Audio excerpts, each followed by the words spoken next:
Yeah, I'm about to play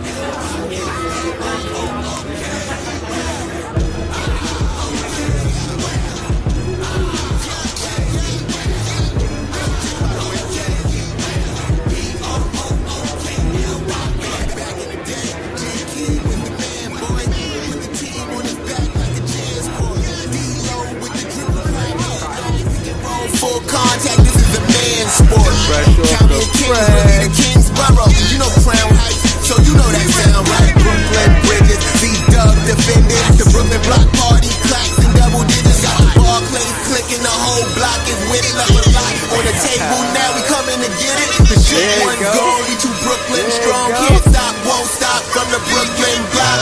B-R-O-O-K-L-Y-N, B-R-O-O-K-L-Y-N,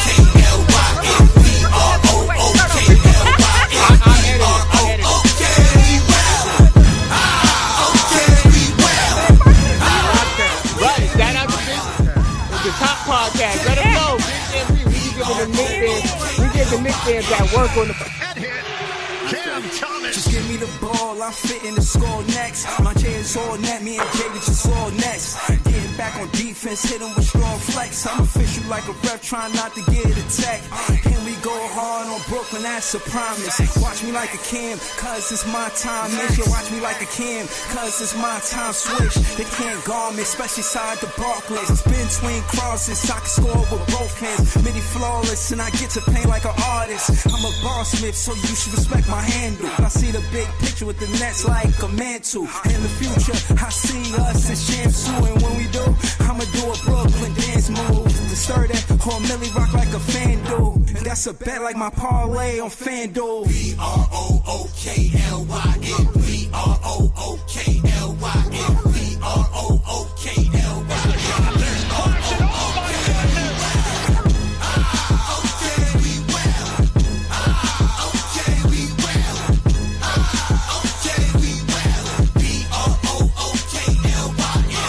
Establish a culture, that's where you do it. Yo, it's Big Fan Breezy with the Brooklyn Nets vlog. It's me and just as JTV on the panel. Yup. Word, shout out to Tony Tom in the chat. Shout out to players for Keith's 20. Salute. We out here, man. But Jay, you see us working on an intro. Talk to me, Jay. Like, how could we improve the intro, man? Because like we could hire somebody to actually edit it. You know what I mean?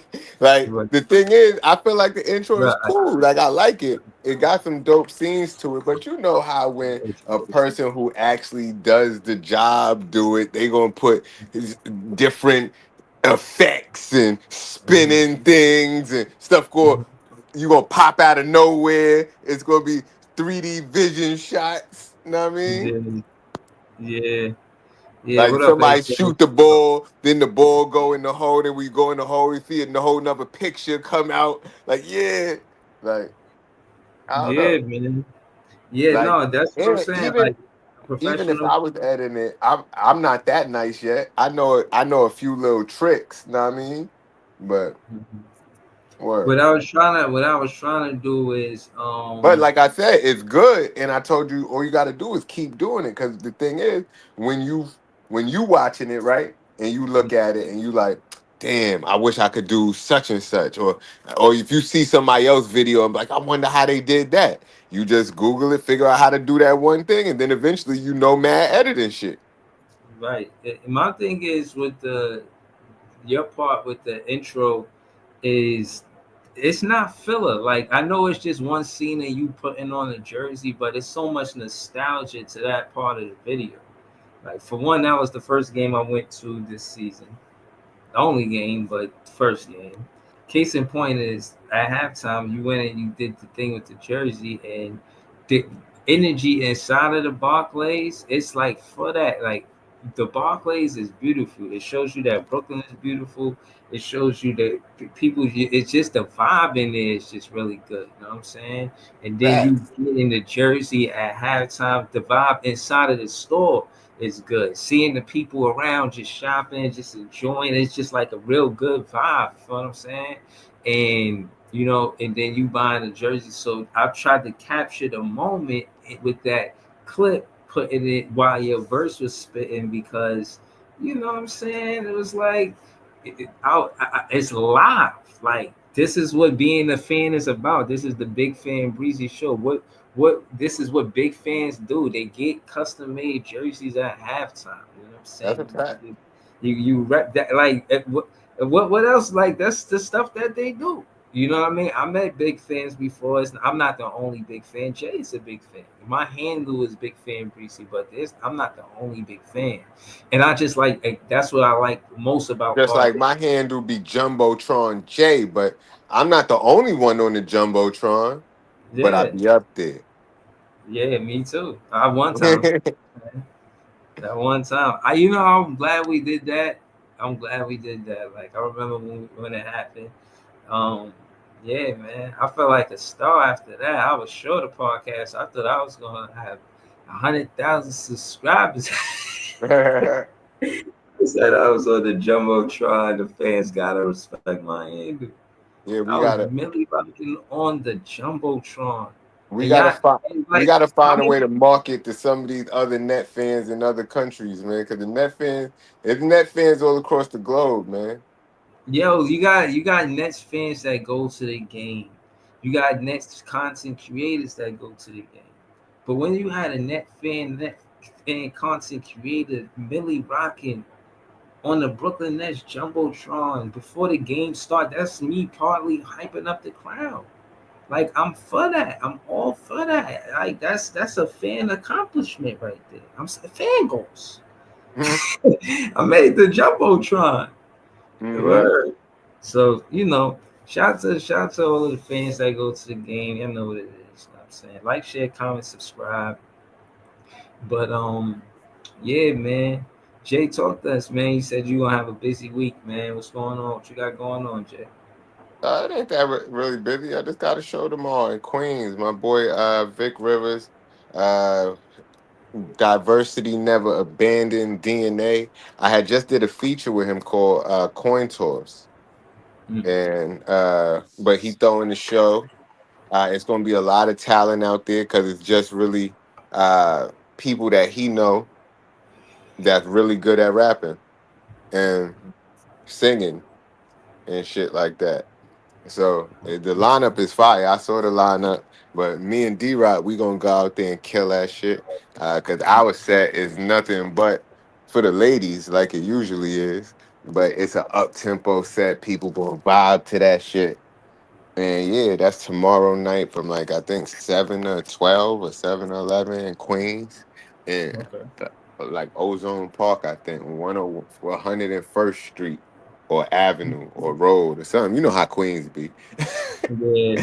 Road, street, Right, place, avenue, fucking boulevard. right. But uh, all you got to do is follow me on Instagram at This Is Jay, or follow It's a Different World, and well, you'll figure that out. But yeah, it should be lit though. I'm looking Uh, forward to it. that's what's up, man. Shout out to you and D. Y'all do the different world. What time that come on again? What day is that? And Tuesdays at 9, same different time, same different channel. Mm-hmm. And the Facts. channel is all by Instagram, or It's a Different World Instagram. So either way you tuned in from, it don't matter. Yeah. Shout out to Leaf. He said college football. I guess the MLB happened today too, so I guess new seasons. It's Yeah, man. It's crazy with the MLB right now because Juan Soto left the Yankees and went to the Mets. And say it ain't so. it is crazy. Hold on, before we get to that, I wanted to say shout out to my guy Cam Thomas out there. He hosts a Madden tournament for Brooklyn Youth. Like I would have been there had I known about this. I didn't even know about this. Maybe because I'm not A Brooklyn 13 Youth. years old. You know what I'm saying? I just wasn't in the loop. But shout out to Cam Thomas for doing this. Now I think this is part of the reason why I think he's gonna stay, and he's good for Brooklyn. You know what I'm saying? He show up, he pull up. You know what I'm saying?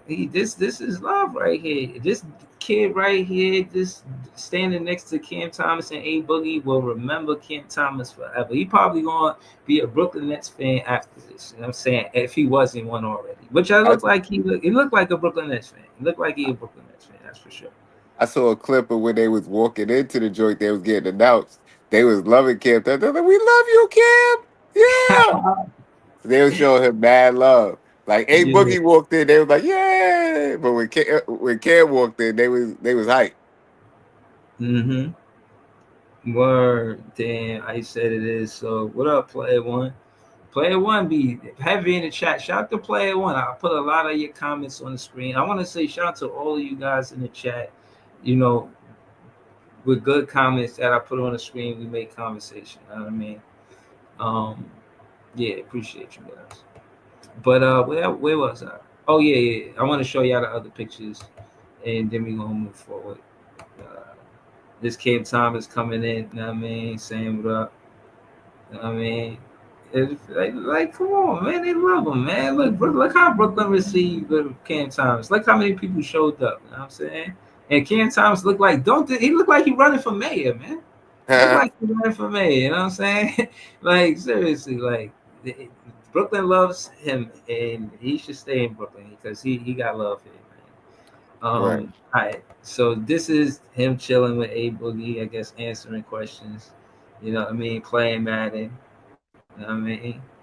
Where Yeah, man. they just look That like that they're picture having fun. that Madden is more that serious between me and Jay. You know what I I was about to mean? say that picture got you having nightmares right there. Nah, because if it was me and you right there, I'd have probably been smiling. You'd have probably been tight. You know what I'm saying? I'd have been up. Know what I mean? That Oh, ain't how remember? it usually is, but all right. Remember what you mean? Well, let's you say like I played you last time I was there. I played 9 last time I was there. I ain't even play you last time. Did you So win? nah, he won.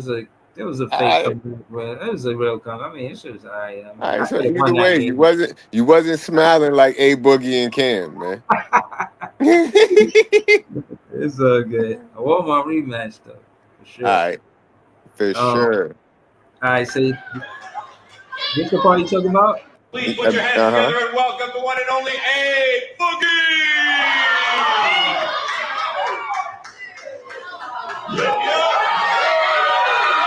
See, there's hype for A Boogie. There's hype. And watch when Cam come out.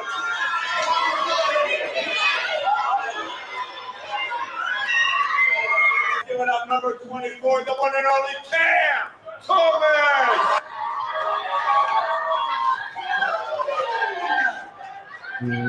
You see what I'm saying?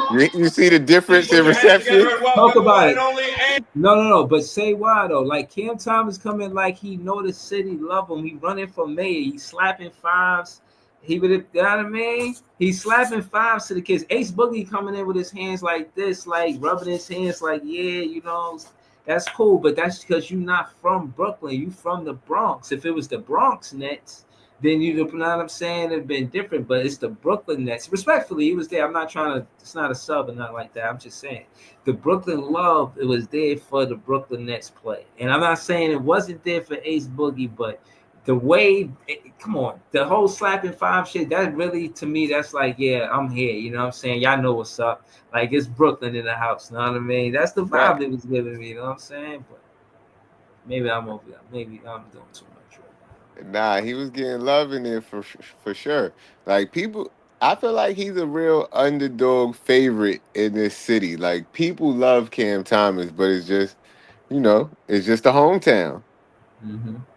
Yeah, that's what I like Cam Thomas because he like that's all he need.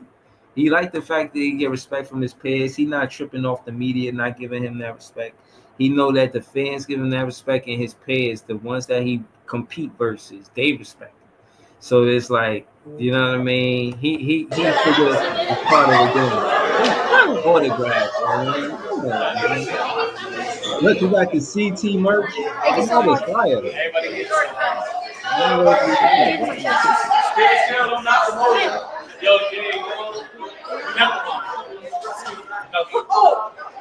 Yo, yeah, I'm about to tell you to do something.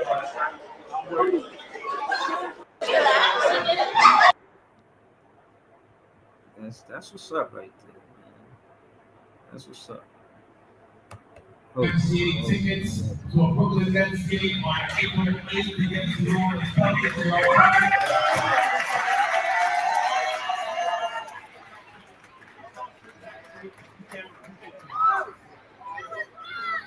Negotiating tickets. man. Cam Thomas is. He look like he been in Brooklyn for 3-4 years, right? Know what I'm saying? Yeah, he definitely adapted to the Brooklyn culture. You know what I mean? Right. He's always in a Nike Tech. You know what I mean? Yup. Uh, he he just be looking like Brooklyn out there, man. That's a fact. That's a fact. Now, this is the other part of the show that I wanted to get to. You know what I'm saying? Like Stuart Scott, Amar Rashad would never. Like all of this stuff, like they got relationships with the OGs in basketball, like Michael Jordan. He got interviews with Amar Rashad. I don't remember all of this back and forth, and I'm using Stuart Scott and Amar Rashad because, in my opinion, then they were setting the tone, the precedence of elite entertainment from a podcast perspective, from an interviewer perspective, from a media perspective. Set the bar high for those Stephen A. and those Shannon Sharps to follow. Those guys. And I think that came with a sense of integrity and consideration to the respective professions. As a podcaster, as media, I respect what you do. I critique it to extent, but to extent because I don't have the same perspective as a ball player. And maybe I'm bugging, but I feel like Stuart Scott and Amar Rashad always set that precedence, set that tone. And what's going on with like Stephen A. and like the players are players, the podcasters that's like Gilbert Arenas. I'm not talking about them. I'm not talking about Jeff T. I'm not talking about that. That's a conversation we will get to, but not when I'm talking about president. When I'm talking about presently is just the professionalism between players and media, and what black players might expect from African American media. Like, certain publications that may come out, they, as a player that's African American, may expect this and that from said source, from like just some random publication that's just trying to sell papers. But there's a certain integrity that players want, African American players want African American media to have. And I think that's the whole issue with LeBron and Stephen A. Now I know some of it is entertainment, but how much is it entertainment if there's no respect there? You know what I'm saying? I don't like really seeing the blur the lines between entertainment and respect between the two. Between, like, keep it funny, I guess, but you don't want to see it get crazy. You know what I mean? True, but I feel like right now we just got way more access to shit than we did before because back in the day they probably did have some sort of like kerfluffles between the media and the players. The players probably ain't like everything Ahmad Rashad and Stuart Scott was saying, but they probably kept it respectful and all of that shit was behind the scenes.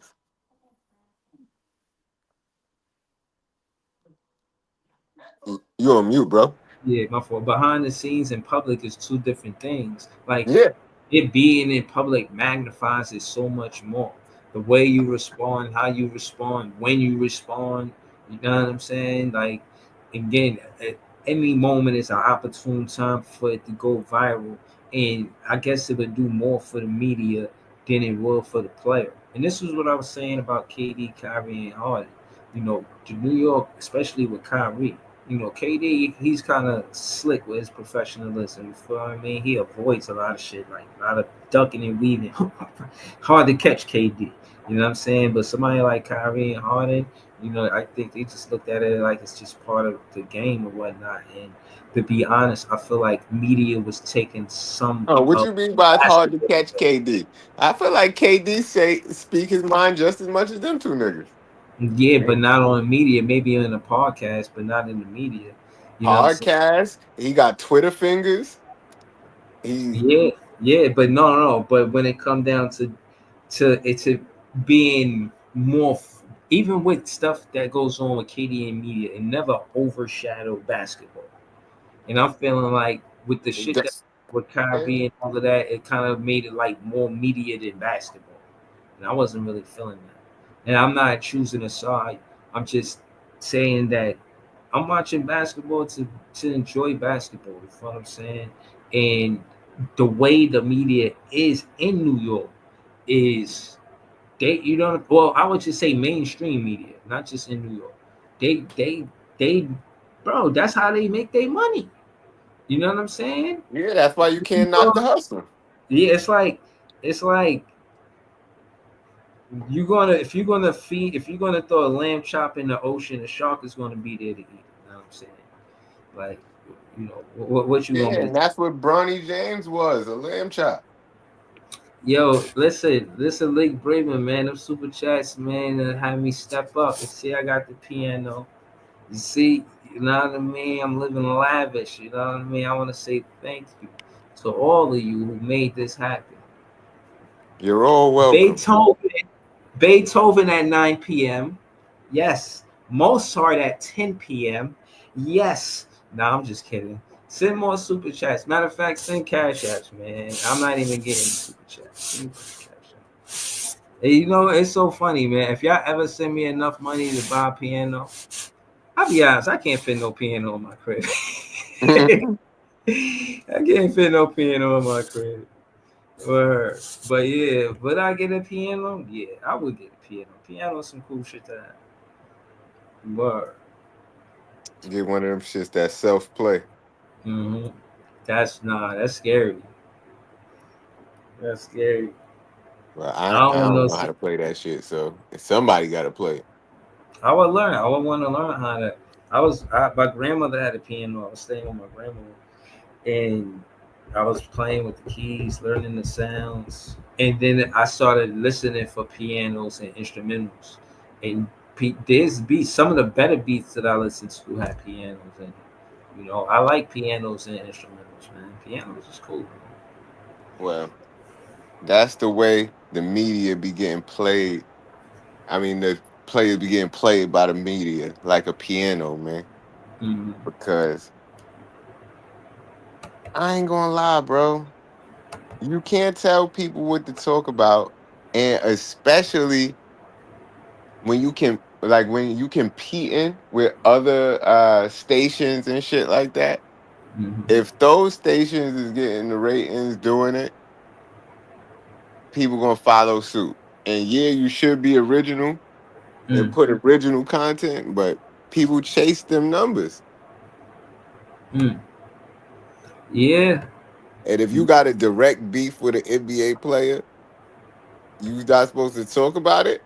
That's like Kendrick not responding to Drake. Yeah, but that's what I'm saying. Like, don't cause it. Don't try to be bigger than basketball. That's my whole point. And all my soliloquies, whether I take the left or the right, go straight at the end of it, I want y'all to know, don't let the media be bigger than basketball. As big as Big Fan Breezy is, my content come from basketball. I'm here because of the love of basketball. I would never try to be bigger than basketball because basketball is what brought me here out of love. I'm not trying to control it based on content. I'm just enjoying it for what it is and just what I'm saying, see what happens, see what comes of it.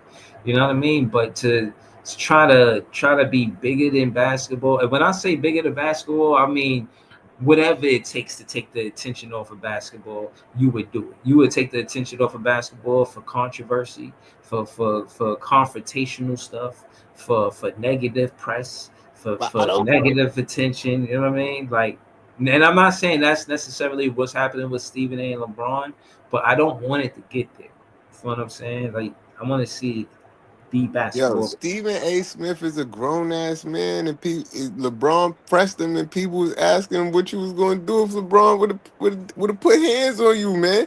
You got to respond to the question. But like he could have said LeBron wouldn't What you swing with me in that what situation. you Why wanted would him he to swing say? on me? Oh Like, no, if LeBron slapped me, I would have just stood nah, there like a professional gentleman and told no, him, "Your hands feel nice on my face, sir." no, Like, no. If LeBron was the one that say, "Yo, Stephen A. lucky I ain't slapping," then Stephen A. he'll rebuttal. Nah, if he would have hit me whoop de whoop, then yeah, I get it. But if it's just him, it's feeling like you feeling threatened. You know what I'm saying? You feeling threatened. You feel like because he was hovering over you, like, yo, don't say nothing about my son. You fucking up my nights with my woman, man. I had to sleep on the couch because of right. your wife. You know what I'm Right, saying? because literally it's almost the same situation as Will Smith, because he's like, keep my son name out your motherfucking mouth. The same way it was keep my wife name out your mouth. It's similar. Know what I mean? So it could have went with a slapping. Know what I mean? And he felt that. Know what I mean? Because that's a huge human. And But no, but at the end of the day, again, why you keep critiquing professionals like that when you wasn't like that? You ain't get to the professionals. Like you wasn't, you got hurt and then you never got a chance to play. So keep that in the back of your mind when you making this content. Like, yeah, you want to be entertaining and I ain't never pressure you until you be my son something entertaining. Like talk about my son and keep it basketball. You don't try to just talk about my son and then you know what I'm saying, say this and that. Look, nobody ain't say that same shit about Gary Payton's son. yeah, because You know what I'm saying? Gary Payton's son ain't the money, man. He's not the ratings, man. Like the ratings is LeBron James and Bronny James. How many jerseys is Gary Payton's son selling? Like we not care about GP2 jerseys. Ain't nobody buying them shits. And not to say that, Right. but we But just being no, real, bro. yeah, but that's what with being real, LeBron being real too. Like, yeah, I know you doing this shit for money, but this is my personal life. Like, nigga, I'm getting into it with his moms, my nigga. Like, you fucking my shit up, nigga. I'm trying to make Hey, conversation with my wife, and she like, you ain't going to say nothing about what Stephen A. yo, said about Bronny, man. You fucking my shit up. I don't Like, want to you better hear. chill out, Stephen A. If I was Stephen A, I don't want to hear none. I don't want to hear none of that, because you the one that your son was in high school or in college, and you talking about, yeah, I'm sitting here watching League Pass and Bronny better than a lot of these guys out here. Yeah, you hyping him up. So if you hyping him up, we ready to see that. But okay, hold on. Let me shout out Leaf. Shout out to Leaf That's your Diggy. fault for hyping him up. How about that? Yeah, shout out to Leaf Diggy. He a moderator on this page. He sent $5 super chat. He said, He you true the to best you that. can follow him at his handle, youtube.com/at Leaf4788. Finna throw the link in the chat You in a minute. you know you true to that. Soon as you send that super chat, know what I mean, Facts, man. Appreciate you. You know what I'm saying? Um, yeah. Ultimately, again, when LeBron don't respond to media outside of that, a lot. And that's another thing that I wanted to talk about media back in the day versus media now. I like that the players could push back and have their own representation of how they feel about what's said to the media. Like if the media say something about me, they go on a podcast and they talk their shit. Like, what? That's how you feel? Nah, this how I feel. That's why the thing with Skip and Jalen Rose would be like some forever shit. Like, you know what I'm saying? Just because it's like, yo, you got so much to say about me, but what if I say something about you? Now we critiquing. Now you want to judge my game? Like let me judge your game. Like yo, how many times you did a live? How bro, many interviews you bro. had? I How many think times you been to the games? Like how good are you at what you do? And I Yo, I think was that's saying the part of same shit about I the like that. refs, bro. I like Do that that shit. shit with the refs. Like the players should be able to critique the refs like that. That's Hmm. what I feel like. We need to have instant replay on the ref calls. We need we need to see what they doing wrong out there. Know what I mean? Yeah, to an extent, because you don't want players and fans to take Nigga, over a game. I would You know what not I'm be saying? mad, me personally, if like let's say a player Mhm, came out with a podcast where he did nothing but critique the refing, like mhm, go into games, go talk about how the refereeing was, zoom in on certain shit that the refs is doing. mhm. I wouldn't be mad if a player did that as Yo, if you saying a content creator, no, just he. no, I'm talking about a player. Like if motherfucking who's Bruce Brown just Mhm, decided to put out a podcast, and his podcast is all about the refing of games. mhm. I wouldn't be mad at that because shit, somebody needs to talk about this refereeing. Yeah. And the players is the ones getting it more firsthand, and they don't got no way to respond really because you can't say nothing about them in the media for real, talking bad about them. But if you was actually critiquing the game or the critiquing the art of refereeing through what's going on, Hmm. can they really be that mad at you? If you go Hmm. into the rules and seeing if they really following the rules, if they doing it right, are they Hmm. calling it at the right time, the right way? Mm. Hmm. Me personally, Uh, hold on, let me say this. Me crazy. personally, to be honest, I think that they would be on his head top. They would not let that content creator. They'll be giving him all type of difficult type to It got situations. so then they got to be a bench player then, so it don't really matter much. No, no, no. It can't be no NBA player for It can't one. be a current player at all. Yeah, at No. all, bro. It would have to be a content creator like someone on It YouTube got to or be somebody like Jeff Teague, somebody that's out of the game or something like that. Because and even Jeff Teague, he will pick up Yo, too much y'all steam because y'all he's an saying it ex can't be NBA done. player. Y'all saying it Bro, can't be I'm done, but not saying it LeBron can't be just done, admitted that the lottery is rigged and he's still in the NBA. bro. I It's mean, different. Like it's but yeah, levels that's to the this shit, lottery, bro. bro. Like, but here's the thing about the NBA, bro. When you keep trying to like poke holes at a conglomerate like the NBA, they could switch on a dime, bro. Like these niggas got too much bread. The NBA is LeBron James is in 20 years in. The NBA is forever. Trust me, bro. It's gonna still be here when we long gone, bro. Like, but at the like, I'm telling you, bro. Like, you poke holes at what they doing at the officiating team, I'm not they saying gonna they no, gonna they gonna but get you for that. that's my point. Mhm. I'm not saying kill the Shout out to officiating Brockwork. Hold on, hold team. on, hold on. Shout out to Brockwork. He sent the he a moderator on this page. He sent the $2 super chat. I want to say thank you to Brockwork. He always in the comments throwing up the colors, and his comments be fire too. So and I read his comments a lot Nah, of the time. So nah, when Oh look, I but wasn't saying Jay, like oh look wait, I wasn't saying like totally be bashing the refs the whole time. I'm just be talk about the officiating of games. Like yeah, this, I don't feel like that would be well y'all might be right, but I just think that yeah, no, no, no. Listen, no. and I Two got to things to talk be about true, bro. Two yesterday. things to be true. We both right. Yeah, well, I had to talk about yesterday because Clax got called for offensive foul and he threw the money signs in the air, like when Rudy did. Remember, Rudy got fined 25,000 for that. Like, well, I think like 50 or 100,000 for that, bro. How much you think Cat Clax gonna give him? Like the league be watching shit, bro. I'm telling you, bro. They don't like when the referees get showed up. I ain't gonna lie to you, bro. Beanhead ass what's his name? Mike Brown pulled up to the podium after the game with a laptop, looking at plays and looking at calls, bro. The nigga lost 7 straight games after that. The league do not bullshit, bro. Like you do not show up to officiating at all. bro, it has to be some fucking regulation. It's checks and balances, man. Like Yeah, it has to I be some. feel you, You bro. But can't the let the refs officiating, have like any sort of monopoly or something. It got to be a fucking hierarchy of refs. I said this before. There need to be an all-star game of refs, the championships of refs. And if niggas not getting calls right, niggas fucking shit up. Niggas need to go down the rankings. Like they can't. Like. Like it Yeah, need Hey, to be, no, listen. seriously, it need to be seriously. a sport the same way the game is a sport. Because if you a terrible ref, you shouldn't get the ref in the finals.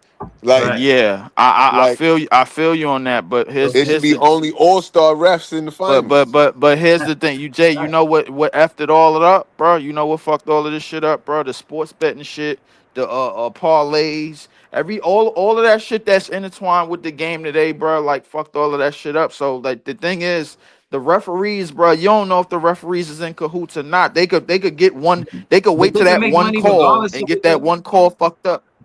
That's the problem. Yeah, yeah, but here's the but yeah, That's the, that but no, and but that's that's part of it. the But see, you will be that's what I'm right. That saying. is That's part of the what. But hold problem. on. But that's but right. But that's what I'm saying about the again. The NBA does not have to compromise the integrity of competitiveness. Your competitiveness They've is been going to sell itself. compromising it. No. Maybe But they I'm saying this. I'm taking this net fan stand. If the NBA was listening to this, I'm saying that y'all can make money regardless of the outcome because fans respect and love competitiveness. You're going to make money regardless. You don't have to you don't have to compromise the integrity of the sport. You don't have to do that.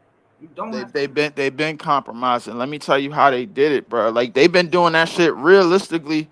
You could say since Malice in the Palace, bro, because since that time, notice all the rules has changed, bro. Like all the physical rules of the game has changed. It wasn't never nothing wrong with the game. They felt like they had to change that shit because shit was getting too rough. Shit, and it was just too many street niggas in the league, and there's too many niggas from inner cities and all of that. You ain't gonna see no more DeMarcus Cousins. You ain't gonna see no more Ron Artestas. You ain't gonna see no more Ben Wallaces and all them gritty niggas that you seen before, bro. They got rid of them just off that, now just what off you the mean? strength You because got Isaiah Stewart, man. He's gritty. Hey, that's what I'm about to say. It's always going to be different archetypes of players, man. Yeah, it was something wrong with it, right? Because they wasn't playing like that. That wasn't NBA ball. That's like street ball, jail ball that they was playing. You hey know? man, listen, So, Hold look, on. You Hey, talking about this yo, Rasheed grown bro, I grown Wallace? keep man telling shit. y'all, Whoa. y'all No, don't like when I You say can't it. talk. Not Rasheed Wallace. Rasheed Wallace was a professional basketball player, bro. Like, nah, he Hold was on, wait, nice. He was great. He was a great player, bro. It wasn't bro. just Rasheed Wallace is the power forward mode today, bro. That's what they looking for. yeah, Back to the he was a stretch four officiating. back then. You get 18 six footers. fouls. Right. And You hold got on. to And use just them. right. And That's just facts. exactly. That's what they for. And Right. again, the thing about the stretch four back then, way more receptive to 18 footers. It didn't have to be a 3-point shot. right, right, You long as you creating space between the paint and the 3-point line, they was utilizing that space. You feel what right. I'm saying? So it is what it is. But I don't want to hear nobody say a bad word about Rasheed Wallace, one of the best power forwards that played the game. Absolutely, bro. I got a lot of It respect for yeah, Rasheed. Rasheed Wallace or Kevin Garnett? both of them. Both of them. Which one now? If Any they all right, so if they played a 1v1, who Ah, you I think ain't gonna see, win? lie. I I pay to see it. 1v1. don't know. I I don't know pay who to I'm see it. taking. I would Yeah. love to see it, but That's I a don't flip want of to the see coin. it. I ain't putting no bread on Yeah, the line, bro. yeah, Like but that's a look, flip of the coin. right. But what I'm saying is that part too. Now I agree. You shouldn't tell a man something like a honey nut Cheerio. Your wife tastes like honey Yeah. nut Cheerios. I think that's taking it too far. But I do think that there is shit talking on the basketball court. Like, yeah, I am talking shit to you. I'm talking about how I'm about to give you work. I'm busting your ass. I'm this and that, and I'm scoring. You can't guard me. You know what I'm saying? You hear it in my raps. Like, you can't guard me, especially inside the bar place. I'm saying shit like that. But I wouldn't never go past that. So I do think that if a ref overhears something past basketball, give him a tech. But don't take the emotion What? out of No. basketball. No. What you Nah. mean? Nah, I ain't giving no tech for that. Like, here's the thing: what's said in between the lines is in between the lines. I'm pretty sure Bro, you taking it the past comment, basketball? the Nah, bro. You comment that gotta be realistic, nah bro. that particular comment, bro. Yeah, you are taking it past basketball, but you know You giving niggas a check for some Honey niggas, Nut not to Cheerios? make an excuse about it, but some niggas pushing them buttons, and Kevin Playing one and Garnett was down, pushing them man. buttons, bro. Like Right. I ain't gonna say it like he wasn't. There was plenty of players that did that back then, and back in the 2000s and the 90s, and even Thank you, before bro. that. So, I mean. look, I'm not saying it's right or wrong, bro, but like when you push them buttons, bro, like you figure like, yo, you gonna get a nigga off his game, and this is for the game. You know that the game was they thing, bro. Niggas ain't have podcasters and all that shit back then. Now they got them, and they still gonna get some money. They don't have to work for the NBA. They don't have to be do commentary and keep it clean. Yeah, They can just say their own shit. no, Yeah, but my back in the thing day, is they that were just talking this shit in they circle and shit like that. Now we get to hear the shit that the NBA players actually think and they actually say. Exactly. so y'all like the current players being on podcasts or in podcasts or have their own podcasts. Yeah, I'm all right with I'm it. more like Time out. I'm I more told like y'all this the other day. I'm more like the I feel former like, players having a podcast more than the current players, I bro. meant to ask y'all bro, niggas, what I y'all think feel of you, this but I don't know Brandon why y'all Jennings like to keep these players in chains so much. Like and tell them what they can't do. Y'all sound like the owners. Y'all should be on the player side for player empowerment and all of that because I think that players have off days and off time, and what they do in their off time is their business. Like y'all rather than be in the strip club getting fucking fucked up and doing Nah, dumb that's shit, not fair like to say. So if he let not him on the let podcast, he him in the be strip club. Come on, why he can't be playing because basketball, practicing on some of his them game? niggas be having bro, strippers bro, on the you can't play podcast, low key. basketball. You can't play basketball all the time. Some niggas gonna learn how to play the piano. Some niggas gonna read. Some niggas gonna play tennis. Other niggas gonna podcast sometimes. That shit only take 2-3 hours a week to do a podcast. It's not like they But come on, bro. Yeah, but Jay, that's the thing about the NBA, bro. Like when you come in the NBA, you gotta play basketball on days that you don't want to play basketball. No, that's what they do. That's the Is reality he of the missing job. any, he's not missing no practices because he's on a podcast, bro. No, that no, no. that I know I'm that. talking about in your off you time. Like know in you your know off where that's time In when coming your in. you're off time, you if you can were in the off season, I'm cool with that. no I'm cool. I'm No, cool no, with no, bro, former. no, bro, no, no, they're not no, no. practicing every day all day. It's not in Yeah, the off nah, season. I'm talking during the season. You got days off. On your off day, why you can't record a podcast? yeah, that comes in right. That scenario where you got to be 24/7 all day, every day in the gym. That comes in when you playing bad, right? When you ain't doing, when you ain't performing at your best, and everybody know you're not performing at your best, but you doing other side stuff. That's when that scenario kicks in. But I'm with Jay, like you know what I mean? Like they can't do nothing else but hoop. Like how are they living, bro? Like basketball and that's No, it. And Nah, no. look, they All right, also so hold on. got Let me they got go ahead, go ahead. endorsement deals. They doing commercials and shit like that. They why they can't speak for themselves? They get to speak for other people. right. No, Here's listen, the hold on. thing. Let me listen. Let me say what I'm saying. The Yeah, reason why man. I'm Player looking at empowerment, man. right, Nigga I'm said not play against player empowerment. empowerment, but I do feel Y'all like siding with Joe Tsai. no. What I'm that's no. Let's slow it down because that's I'm definitely not what not I'm doing saying. that shit. That's what Don't y'all accuse doing. me of Y'all on that. the owner's Bro, side. Like y'all Don't cracking accuse the me of whip that. like you gotta massa. attack me? Don't Can accuse y'all me of not that, attack bro. me? Can I finish? Can y'all not Yeah. be attacked? What I'm trying Go ahead. what I am trying to say is that yeah, of course, player empowerment is great, but at the same time, I feel like players can be distracted with their podcasts.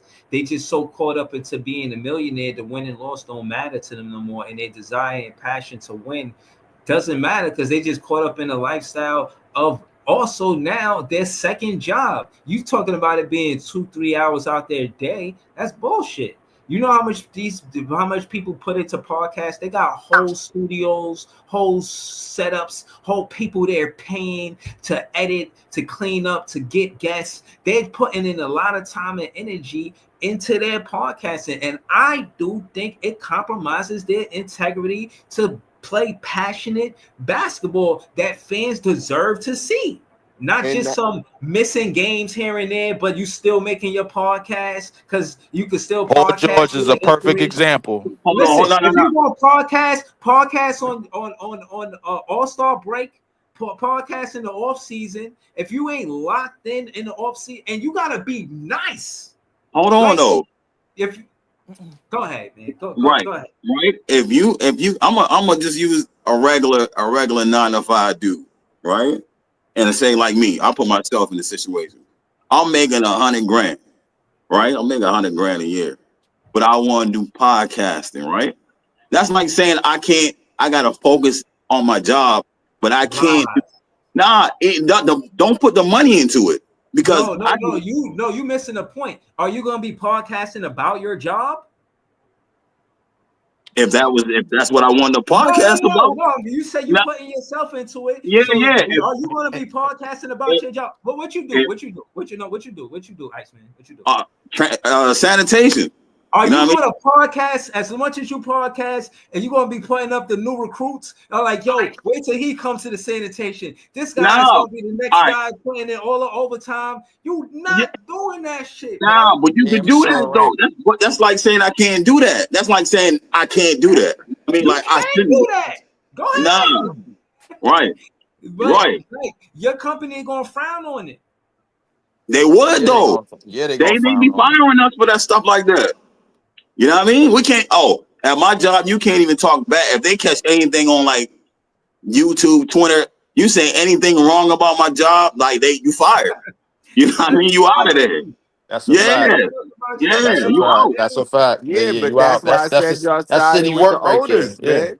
Y'all gotta stop siding with the owners, man. Y'all gotta get on the It's fight the power movement and not be holding us Jay, down. hold on. It's not Talk about about siding It's with the us owners. against them, man. They not like us, man. Jay, it's not about siding with the owners. Some of our favorite players, bro, was all about business, bro. Like what they did off the court, bro, didn't have to be advertised. We didn't know what after Philadelphia 76ers game on the early 2000s, bro. We didn't know what AI was doing, bro. Like Yo, we it's just a heard it new in the news. CBA, man. I understand that, but here's the In the thing, new bro. CBA, players got power. Jay, I guarantee you, bro, if Paul George, as currently constructed with the contract that he had on our team, was doing what he was doing, you would have a problem. Yo, I got a question there. I got a question. Go What ahead. about if it's a bum ass nigga that ride the bench anyway that's not even really getting no playing time? Can he have a podcast? If he get, I guarantee you, if he getting more than $15 million, you would have a problem. You would have a problem. You know What? why, bro? Because we was all up. We was up. So y'all would be mad if Keon Johnson had a podcast? If he was getting paid said money, bro, you No, wouldn't I'm have a saying right problem. now. Right now, Keon What? Johnson just had a podcast. You found out about it. He got a podcast. You would be mad? See, look. You can't. That's why I said you can't put money into the situation. You can't You put gotta money put in it. money in this situation Nah, because you three. Hold can't on, put wait, no. money I'm into it. gonna tell you why. I'm gonna tell you why. Because three out of four of us up here wanted a nigga off this team that was making $40 million, and he wasn't on the podcast. You know who I'm talking about, Ice. That's why I say his name. Bro. 3 out of 4 of us But wanted you know what? wanted a nigga Hold up on, here that Lee. was making $40 million that got on the I podcast with Cam Johnson. Hold on. That got on kind the of agree. podcast with Cam Johnson, and then this nigga wasn't hitting the court, bruh. There's a difference, bro. When you working hard, we know you working hard. Keon Johnson is working his ass off. If he get a podcast, that's gonna come in between that. He's trying to keep a job in the But NBA. hold on, because now you getting into opinions, right? You're getting into opinions right now. That's your opinion of All of somebody this working is hard, opinionated, right? bro. That's opinion. Because I'm telling you from an injury standpoint, he got to work harder than everybody else to get back on the court. A podcast don't got nothing to do with how you perform on the court. Exactly, Jay, and that's the point I'm getting at. Once you put money into it, you change the whole scenario. No, hold on. That's where I do agree with Leaf, because the money do kind of make sense. Because if you're getting paid a certain amount of money to perform a duty, I people don't need you want on it. no podcast.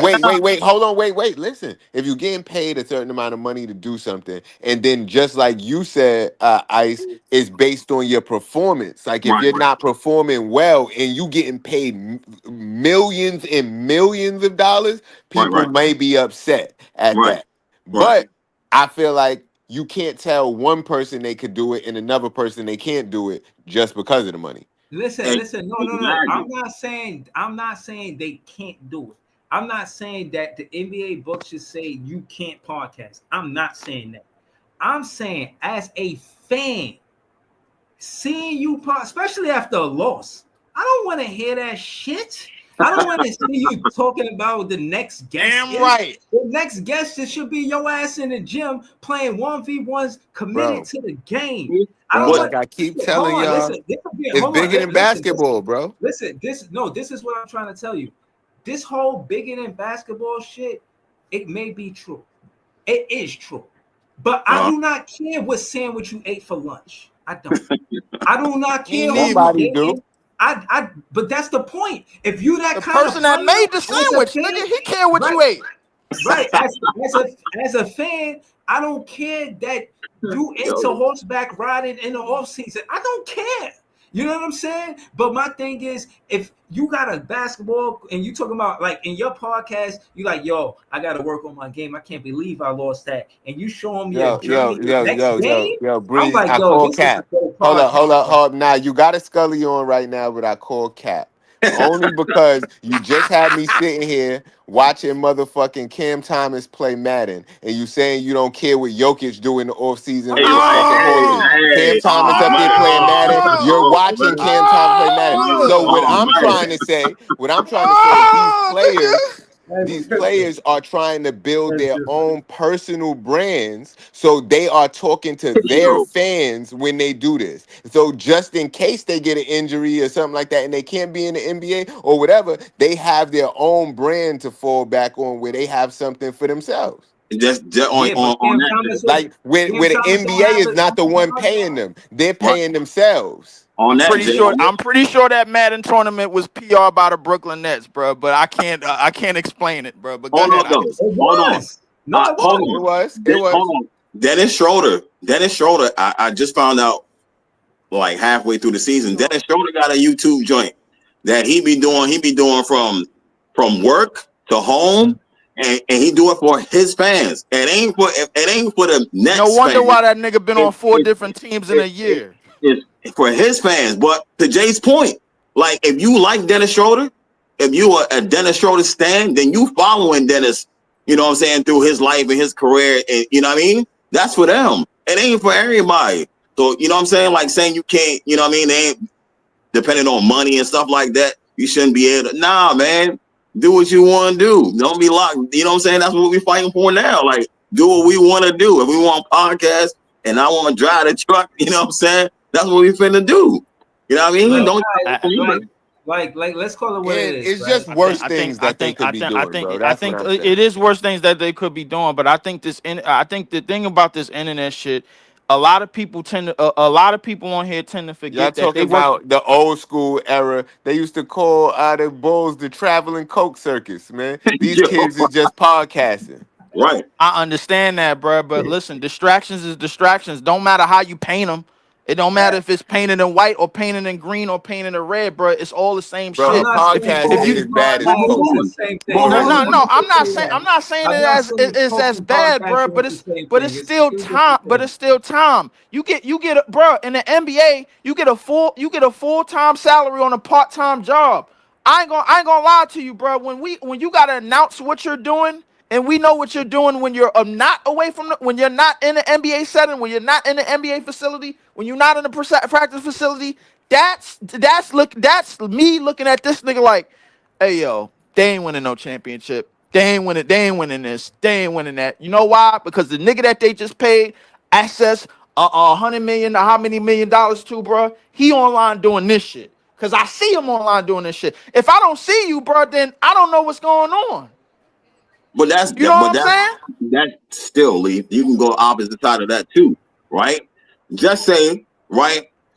You use my guy Ben. I'm gonna say his name. Use say he never put up nothing of him working out or trying to get back, right? And he just come into the season and can't perform like just, you know what I'm saying? Like he had the surgery, you ain't see no off-season work, you ain't see him doing nothing. He just come back and can't play. You can be like, what was you doing the whole off-season, bro? You had all this, you know what I mean? You could say the same thing for that situation when you don't see what they're doing, and then and comes back to you not performing. Like if you got a podcast on the side and you come back from injury and you can't perform and you ain't see nothing. When Ben was putting up all these pictures, everybody like, oh, you shouldn't be doing that. You should be working. That's what he was doing. He's letting y'all know he's working. But it can go opposite way too. You know what I'm saying? There is an opposite side to that. So it's not, Ice. you can't just say like, because I ain't see what you was doing and it's off season, it means that, you know what I mean, you ain't putting in work. A lot of Exactly. them dudes be Ice. showing what they be doing in the off season. Ice. The greatest strength any man on this planet could ever have is focus. Focus. When you locked in, bro, like you know it, bro. Like everybody could tell, especially when you on television. When you get in them TV games and them games on local stations, bro, we can tell. We can tell by the way you move, the way you drive, the way you pass, the way you get up the court, the way you rebound, the way you jump, And what run. about Draymond? What about him? He He can't still have be no hooping. podcast neither. That's the Right. nigga that, bruh. I don't listen, bruh. Everybody know, bruh. I got listen. My And then look, perspective. what about that? What about the fact that the players be having they be having them on motherfucking what's that shit with Shaq and Chuck and them? They be on there on their off days and shit like that. Yeah, that's that. You know what that is, bruh? That's the Golden. I know what that is. That's the Golden State front office, bruh. Because a lot of people don't know that TNT is run by some of the Golden State upstairs. That's why That's why Draymond Green could get a job on his off days and get in a suit and do that. That's PR. So That's not that's all that's that shit not is. that's not it. That's not it, Lee. It's because, right? It's because Draymond knows how to speak. And Stephen A's talked about this.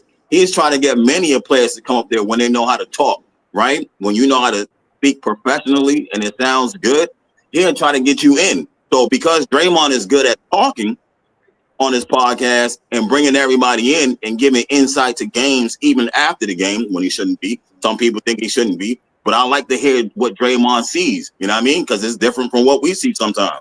He give you Draymond, insight on certain things, right?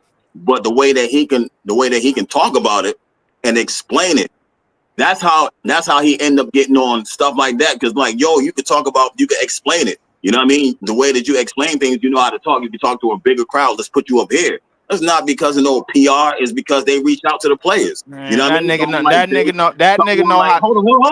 Someone like him, someone like JJ Redick. You know what I mean? Things JJ Redick did already. Like he knows how to talk about the game. That's what gets you up there. You know what I mean? Go ahead.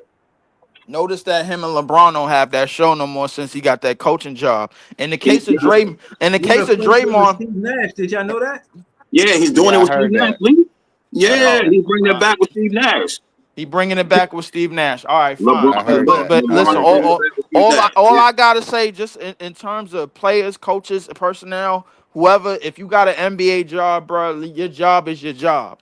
Not to say it like to basically chain lock you up, Yeah, but yeah, you want to lock them up, man, and make them no, only no, have nigga, you one signed stream a of no, you income. signed a You want to make, contract, bro. yeah, you want to make them You only made a have one commitment. stream.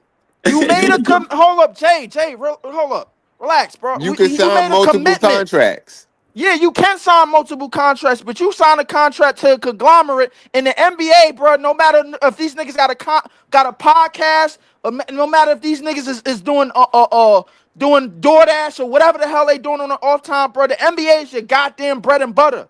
Make your bread and butter, bro. Your primary. Make that shit your primary, bro. We ain't gotta know what you doing, bro. It's exactly when you leave the court and you get on camera and he be like, yo, this nigga was just in the game, Yeah, bro. you Yeah, now he saying that. podcasting. You saying that, but all of these kids that I'm telling you that's coming up right now, they bread and butter is their brand and their likeness. That's their bread and butter. Exactly, Jay. And Lee, some careers don't last that long, bro. You know what I mean? Yo, You can Michael Jordan made way more money off licensing his name and his likeness than he ever made in the NBA. That's true. But here's the thing. He's one of the few. You could count on some hand. Junior Bridgman, rest in peace. He's the only one. Junior Bridgman, rest in peace, bro. Like he just passed away. A lot of people don't even know he owned a lot of shit, bro. When he left the Milwaukee Bucks in the '80s, Magic Johnson, bro, bought a lot of shit. When he left the My fault. Lakers. My fault. Speaking of money, just money, period. Did y'all talk at all about the Celtics getting bought for $6.1 billion? Yeah. Oh yeah. I talked about it. I talked yeah. about it. I talked God, about it. Nah, damn, we ain't talking that's a about lot Yeah, of that. money.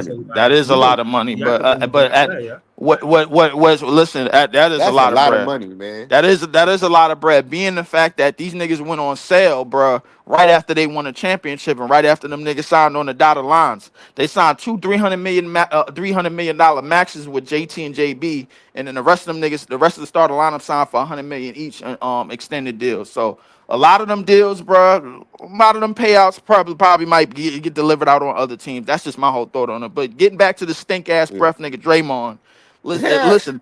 But listen, when all you got to do is pass the ball to Steph, yeah, I'll go on a podcast for like 30 something minutes. Fuck that. Bro. Why not?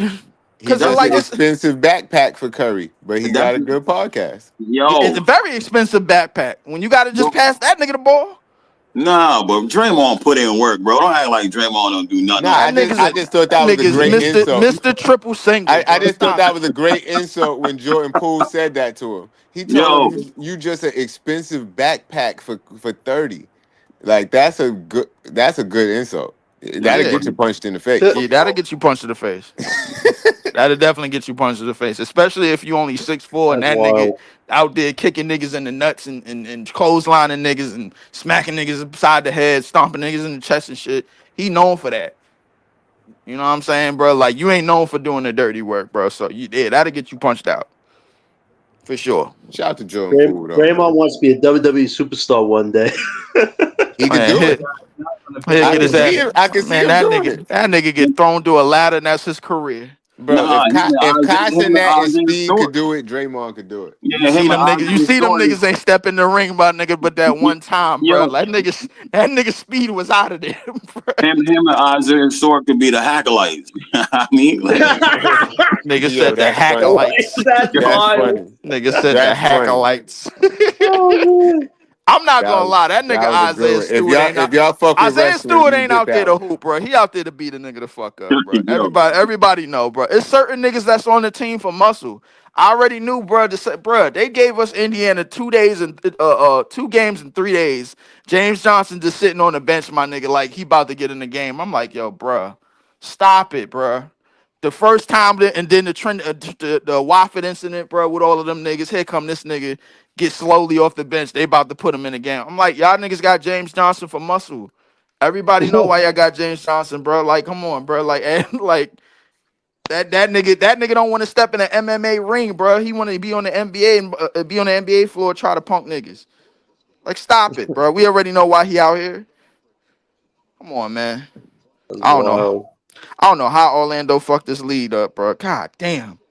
Nah, but you guys are talking about podcasts and all that, like with Paul George. Can I be honest with you? It's crazy. Our draft fate right now really is tied to Philly. And I don't know if you guys heard Adam Silver today talk about how bad the All-Star game was.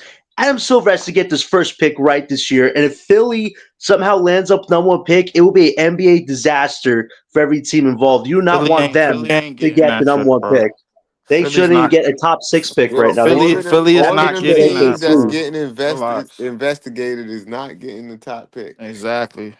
No, they Philly. shouldn't. Listen, Adam Silver has to get this right. If Cooper's going to any teams, it should be between Utah, the Hornets, and Brooklyn. Plain and simple. If a team I like mean, what Philly you or Utah's Dallas about to be gets on him, trial. that would be No, Utah's horrible. about to be on trial too, so they might be out. So it might Well, come down yeah, to they're Charlotte. first right now, right? They have the worst odds now. That's interesting. If Utah is the worst odds possible, they're not getting They Cooper. got the worst odds possible, and they being investigated, bro. Wow. Charlotte is not being investigated. They got legitimate injuries, and they all passed the injury club.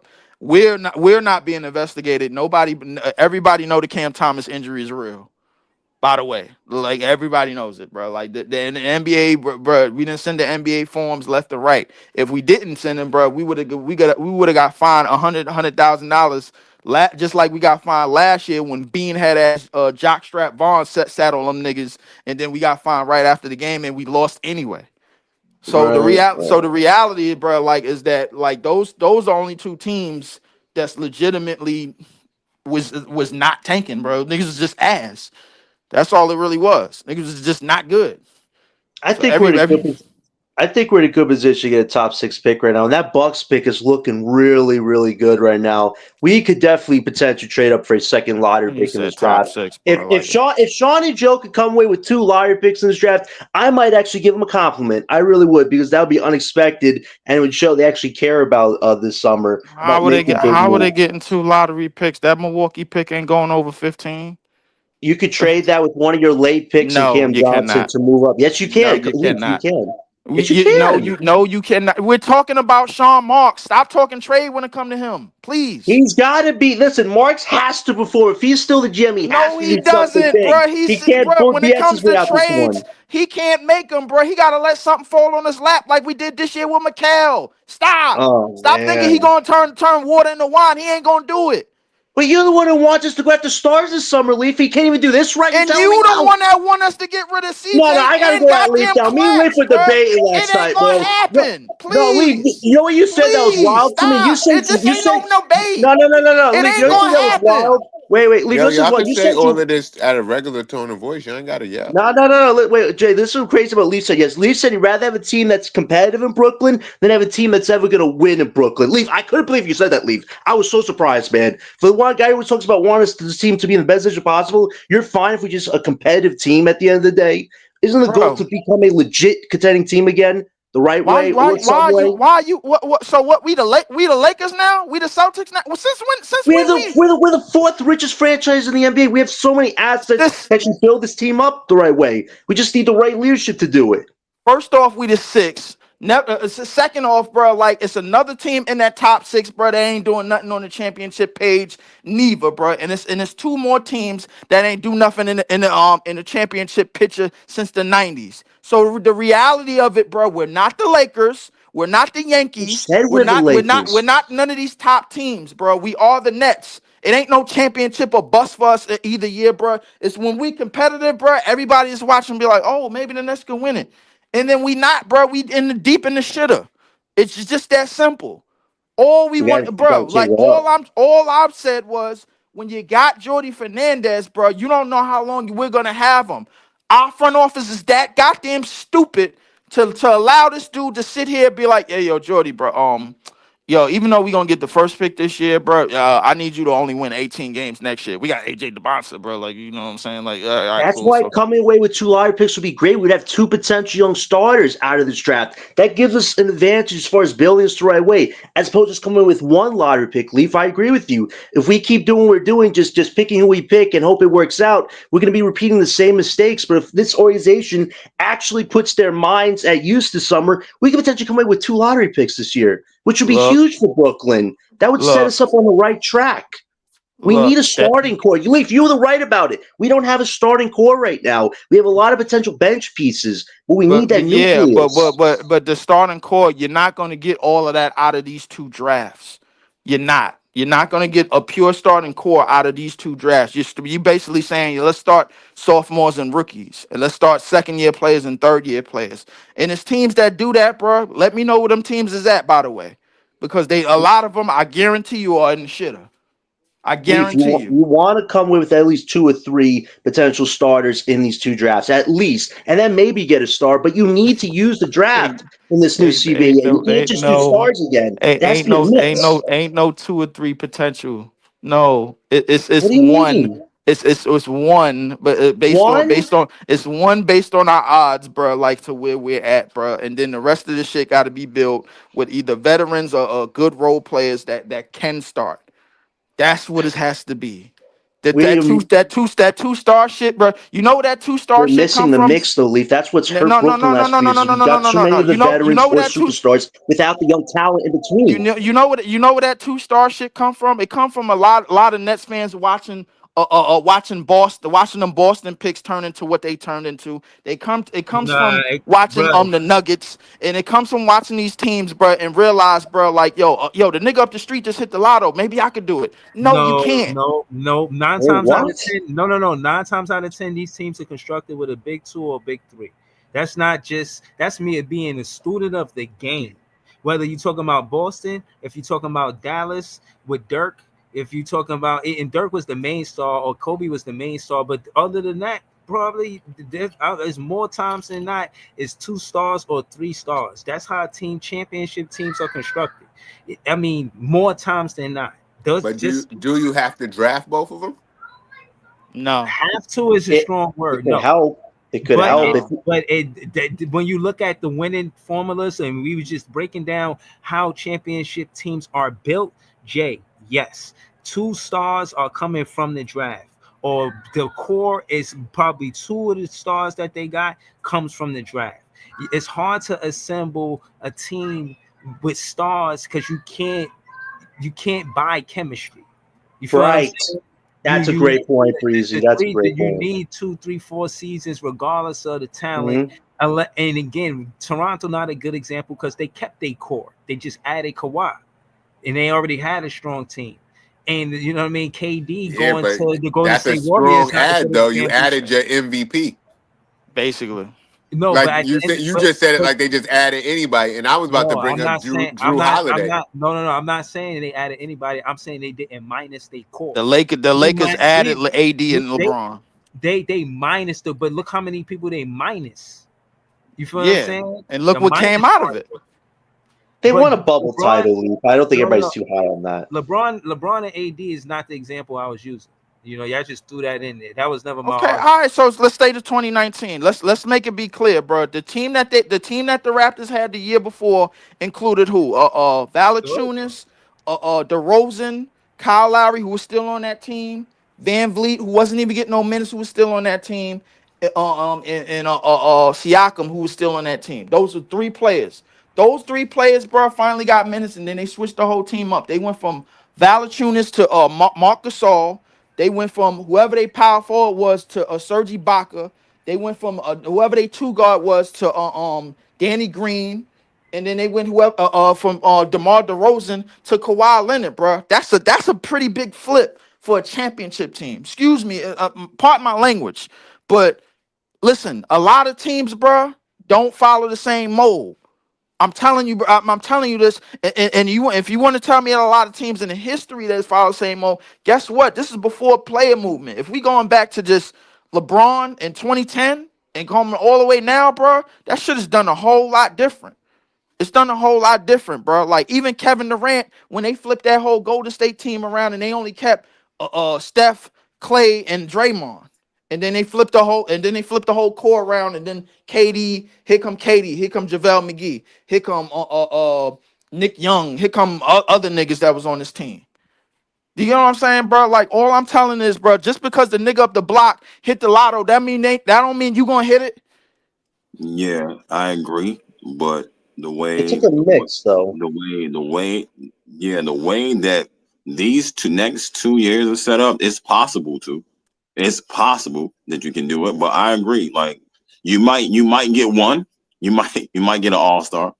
You know what I'm saying? And then you might not, you know what I'm saying? You might not get nothing after that, and you might have to go do what Leaf's saying, like grab your other two folks somewhere else, and you know what I'm saying? Grab three folks somewhere else instead of the draft. It's not just draft heavy and no star. Right, but Right. no, that's my thing. I never said that. I never said only the draft. You know what I mean? I think that's ridiculous. But at the end of the day, when again me studying the game, seeing what happened between all of these championship rosters outside of the Lakers, 9 times out of 10, the core comes from the draft. And yeah, they got multiple pieces from the free agency as they were supposed to, but again, it becomes they want to build around who they got from the draft. You know who a good example? The Suns. They didn't win it, but when Booker was going off the way the way he did, their draft pick, they like, oh, we got to surround him with talent. They went and they got CP3 and they made it to the finals. They didn't win Right. it, but the point is that they see that they had talent in the draft, and instead of getting the free agent immediately to dictate what goes on with Devin Booker, they let Devin Booker develop into what he was going to be, a two guard or a point guard. Even now, they got him playing point. Like he be having 7 assists, 8 assists. He be going up with assists now. So they They do. transitioning him to a point guard, but that's only to convene Bradley Bill with his no trade clause and whatnot. Case in point is that they built around their draft pick, and I want you could argue whether they were successful or not, but they at least seen what their draft pick was first, and then put free agents around them, and that's what I'm saying we should do. That's what I'm saying. They had a good mix, and I told Leaf the example too. The Suns did it right the first time around to make it to the finals, and after that, that's when they had the new owner sell his soul for the 3 stars, and that didn't work. Leaf, the Brooklyn Force probably wants to do something like that, but they shouldn't. You have to have some organic young guys on this team that can develop really well and be a part of the core. The core is going to be a mix at the end of the day. I think the Nets will get a star eventually to pair with these young prospects that we draft, and you can find two very solid prospects in this and next year's draft and get that star. There's your nucleus. Then it's surrounding veteran talent, and you're right there where you should be. It's just, do the Nets have the patience to put the right pieces together? That's the only thing that's been holding us back the last 8 years. No, of Can we course find not. the right mix? That's what I'm Listen, That's what you're confident. talking about. all I'm gonna say. Listen, I'm gonna keep saying what I've been saying. Just because somebody up the street hit the lotto, that don't mean you gonna hit it the same way.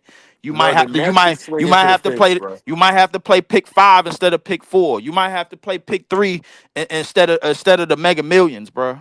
I ain't gonna lie to you, bro. Like you might have to do little $3,000 every now and then again, bro, just to get to 10,000.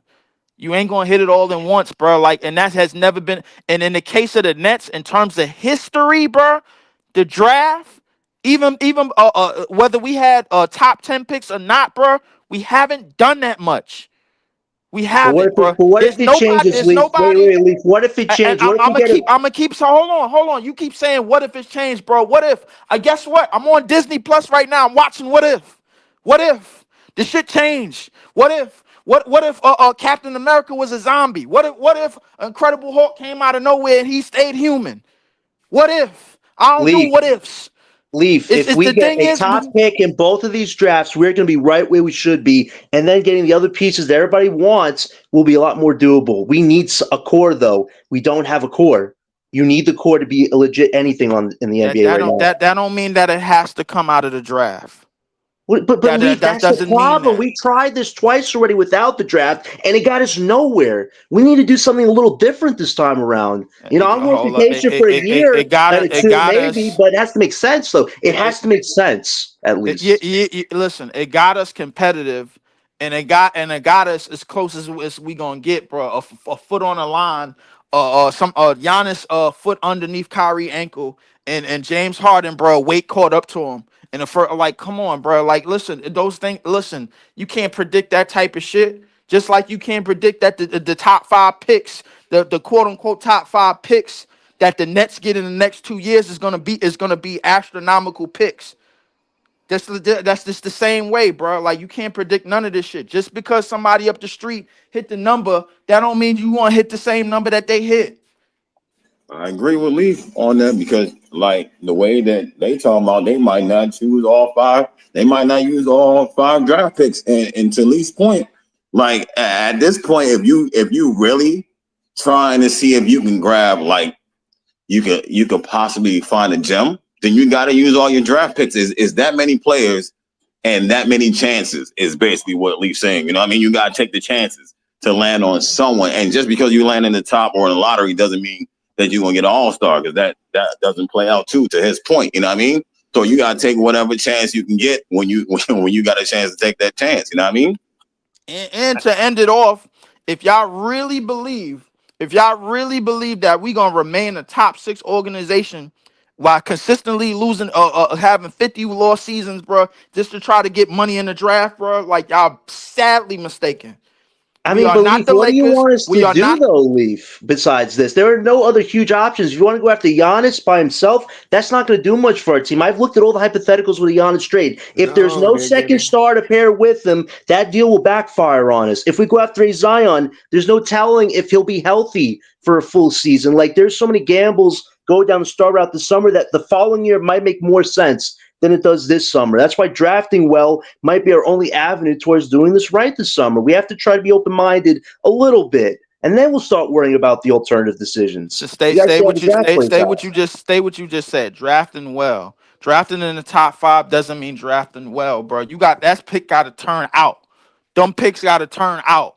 Them picks got to show out, bro. Like, and if they don't show out to the liking of how Nets fans want them to be, guess what? You played the same numbers as Buddy up the street, and you didn't win. You We got to see didn't how they win. play, though. Leaf, listen, I understand. We want results, but we got to see if the process works. We've never done this process before. Let's all remember that, too. The Nets have never drafted in the lottery in Brooklyn Nets history. This is the first time we're doing this. We got to see how it plays out a little bit. All right, listen, fine. Look, yeah, I want to give it two Yeah, years. I don't know. Yeah, I'm pretty sure not for half of, nothing. I'm pretty I sure don't. half of us ain't up here, bro. Let's being like, yo, next year, yo, we I'm need to not lose mad 50 at something your games. argument, John, but the way you arguing it just don't sound good. You just like, yeah, this the first time we ever done it. And we don't every other time you see what they doing. It's like it just seems like you saying that they're gonna do the opposite of what you saying. And if we do it this first time, we might fuck it up because we ain't never done it before. You know why I'm Exactly. saying that though? Because this organization still has the same regime in charge, and they're most likely going to try to consolidate this in a mix. Whether that's I don't know how long the window would be, but they probably do have a star in mind to go after. And if these See, prospects there you go. work, We Now there'll be we you some we being don't we middleman don't even give realistic. intelligence. we don't even give Sean Marks, bro, credit for the picks that we got. We give it to the other GM. He's now in Charlotte. We give it to Peterson. We don't give him credit for Cam Thomas. We don't give him credit for Jared Allen. We don't give him credit for Karis LeVert. We give the other dude credit for that. If you got to, bruh, here's the thing. You saying, bruh, yo, we should try. This is the first time we doing this. The first time, 9 times out of 10, you end up fucking it up on the Well, first Leaf, time. you just got to remember what is going to get us to be an actual legitimate team, though, because yes, they're probably going to have to start again, but you need some young guys this time around. If it's just all veteran cast members, you know what's going to happen: dissent, toxicity, the same shit that keeps destroying us from being a good team. Like we need to actually figure all that out somehow, and you need the young guys, the engine, if you will, and then you can season with the veterans and maybe a star or something like that. But it has to be the right mix. Because you know this organization, Leaf, they're probably going to go down the star route in a year or two. But you have to hope that these young prospects can stick out and be a part of it because you need it. If they go down a star route in a year or two, or even next season, bro, I guarantee you it ain't gonna be nobody over the age of 27. So you say we're going to get a young star? Most likely, these are the stars we've been attracting. Look at the stars we've been talking about. LaMelo, Trey Young, Zion. But look at the stars that we've been talking about. Bro, De'Aaron Fox was attached to us at one point. Bro, we done had plenty of names that is attached to us. Everybody said no to all the 30-year-olds, and it's very few of them. We said no to Jimmy. Jimmy is in Golden State. We said no to Giannis, bro. Yo, that calf don't look too good, but yet he's still 30, 12, and 7. We said no to that. So my thing is bro, like, yo, what is the difference between going after a said star, a said star that's like the three names that I just said, and going in the draft and pairing him with a top 5 draft pick or whatever, as opposed to just going for a top 5 draft pick and then not going for and then saying, all right, yo, we don't need nothing else. I'm open to the mix, but you need a star that actually wants to be committed. That's the problem. We don't have this last time we've done this with the stars, they haven't been committed to being here long term. If you could get a committed star that actually wants to build their brand the right way and actually do something spectacular and win that first time in Brooklyn, yeah, I'm sold. Like, but it has to be a star that wants to be here. Every star we've gotten so far, they just want to leave if they're unhappy in a year. That's got to change. Now, That's what we Listen, get listen. refused. If you believe in do you believe in Jordy Fernandez? Then you believe in the rapport around the league. Then you believe in that players that want to be a part of a system that want to come here. Then you believe that player that probably ain't even a star yet that could just turn out in the in Jordy Fernandez tutelage, bro. I'm thinking about that. I'm not even thinking about the big names half the time. Everybody thinking about a big fish because yo, we got a top 5 pick. Yo, we could get something. We could get a star. Yo, we don't have to go in free agency. We don't have to trade for it. We could get a star out of the draft. We can make one. When the last time we made a star out of yeah, the but that, draft? yeah, Lee, but that's what you want to do. You know what I mean? That's what you want to happen. You know what I'm saying? That's like I'm even saying that's the easier way.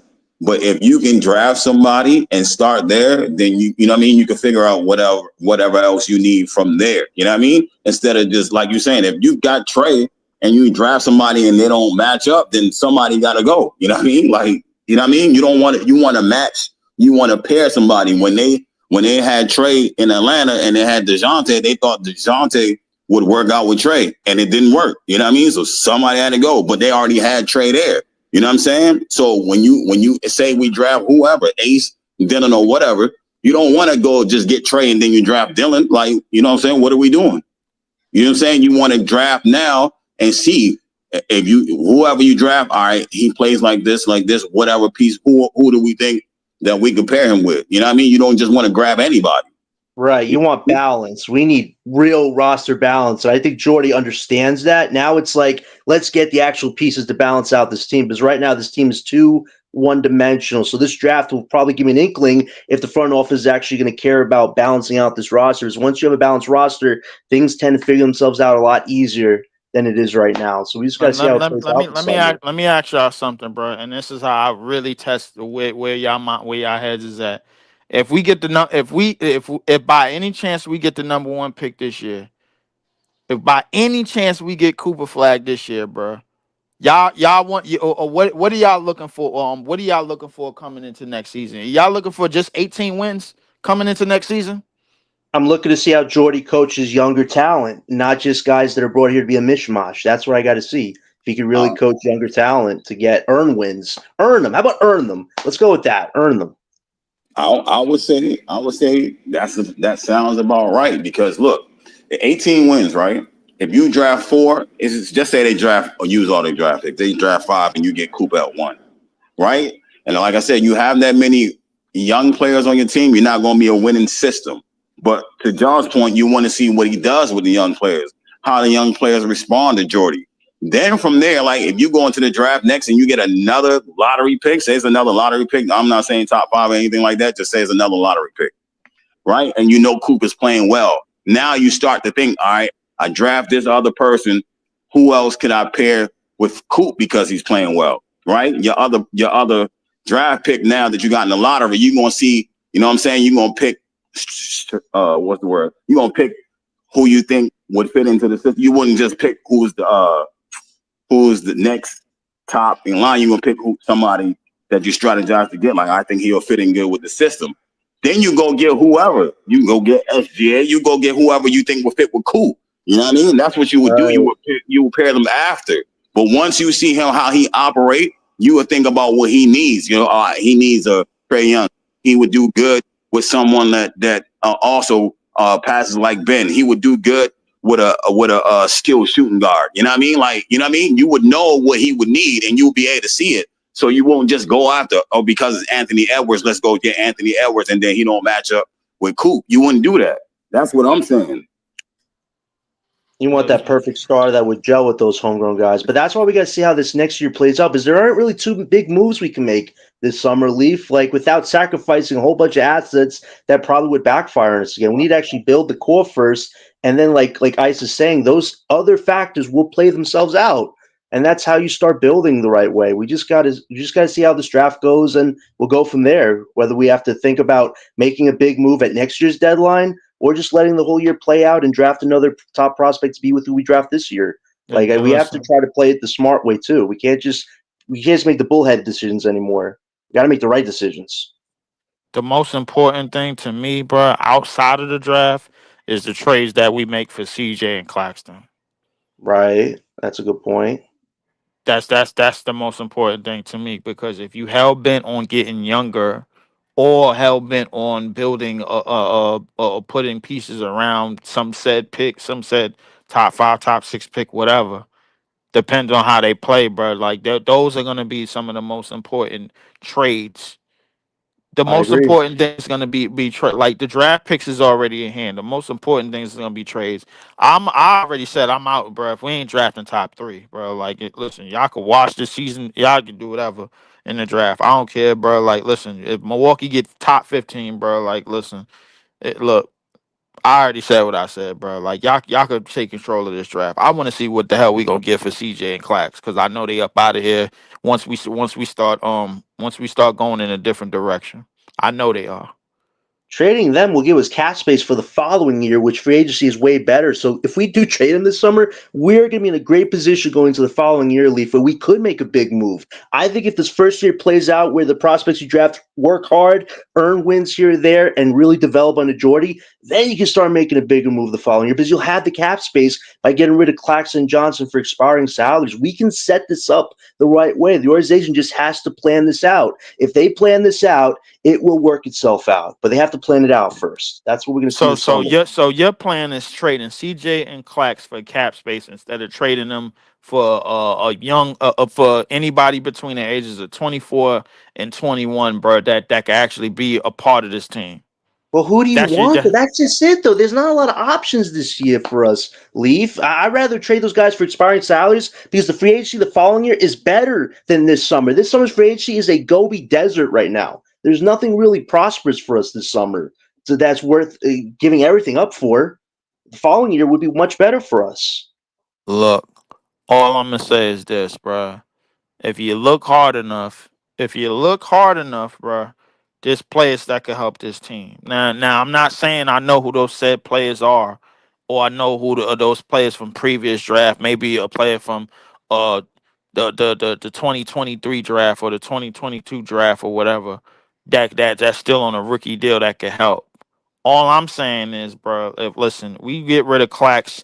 How many players we gonna trade since we traded KD, Kyrie, and James Harden? That we traded for a player that ain't even gonna be here.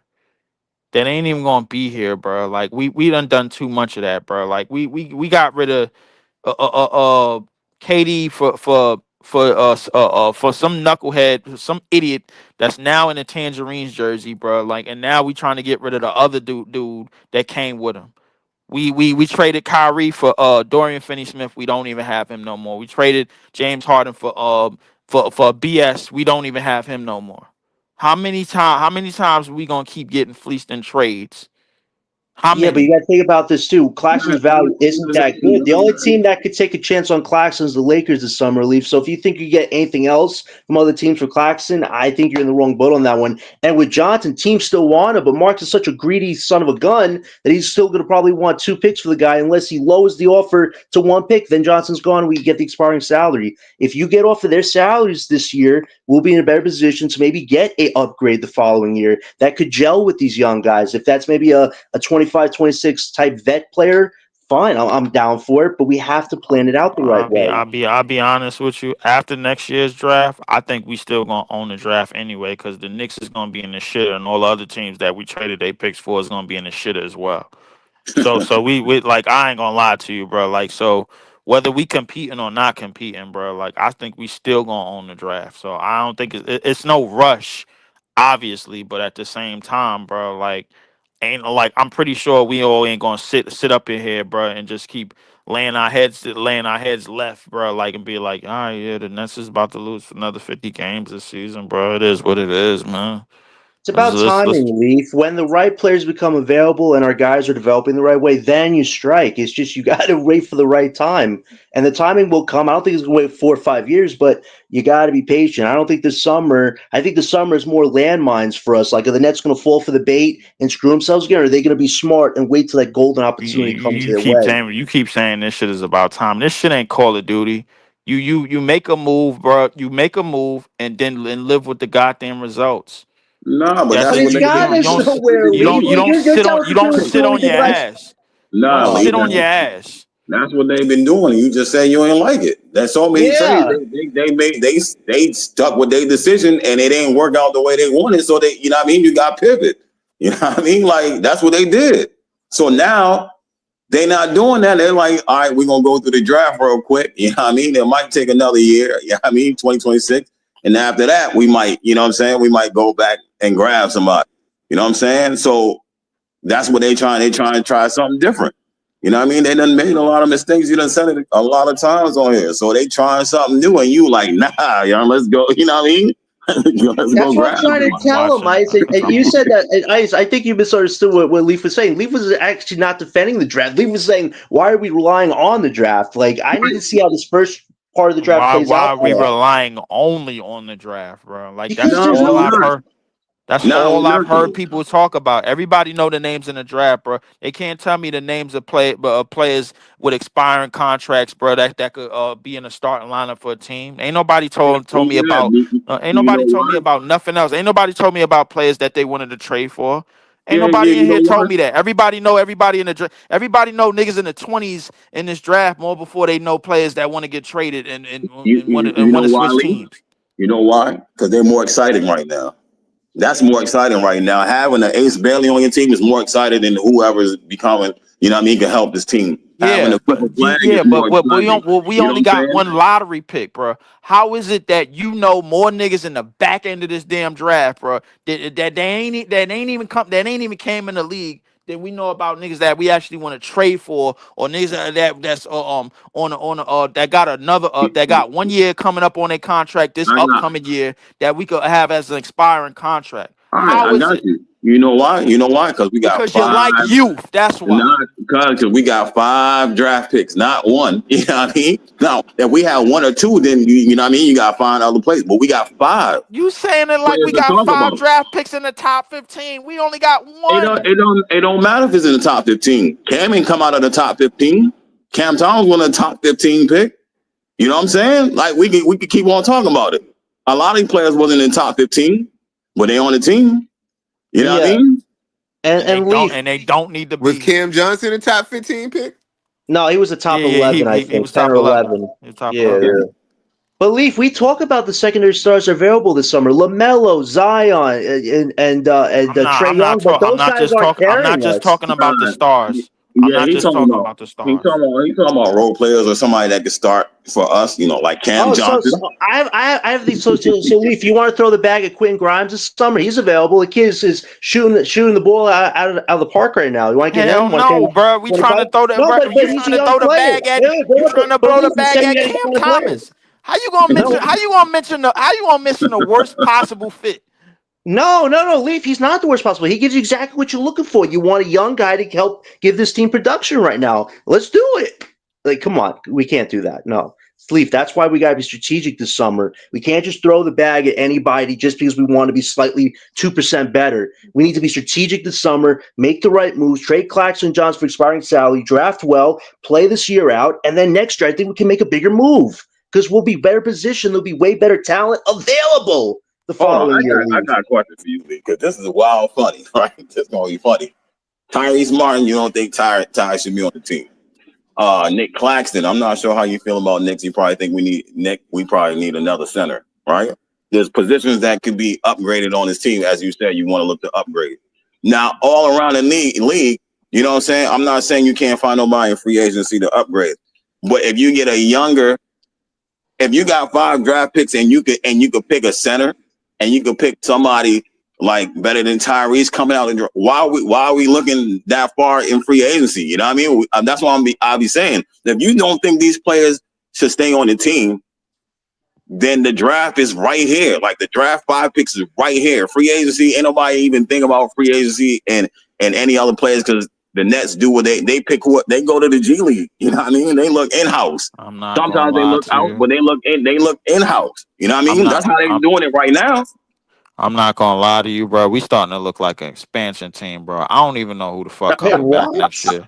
Wait, I but don't Leaf, even we know. haven't even started the process. Leaf, this I supposed don't to be the even know best who the part fuck. of. I don't Wait, even know who the fuck wait, coming out next year, bro. We Leaf. looking This like a supposed to be team the that best just part of got the in the summer, league. though.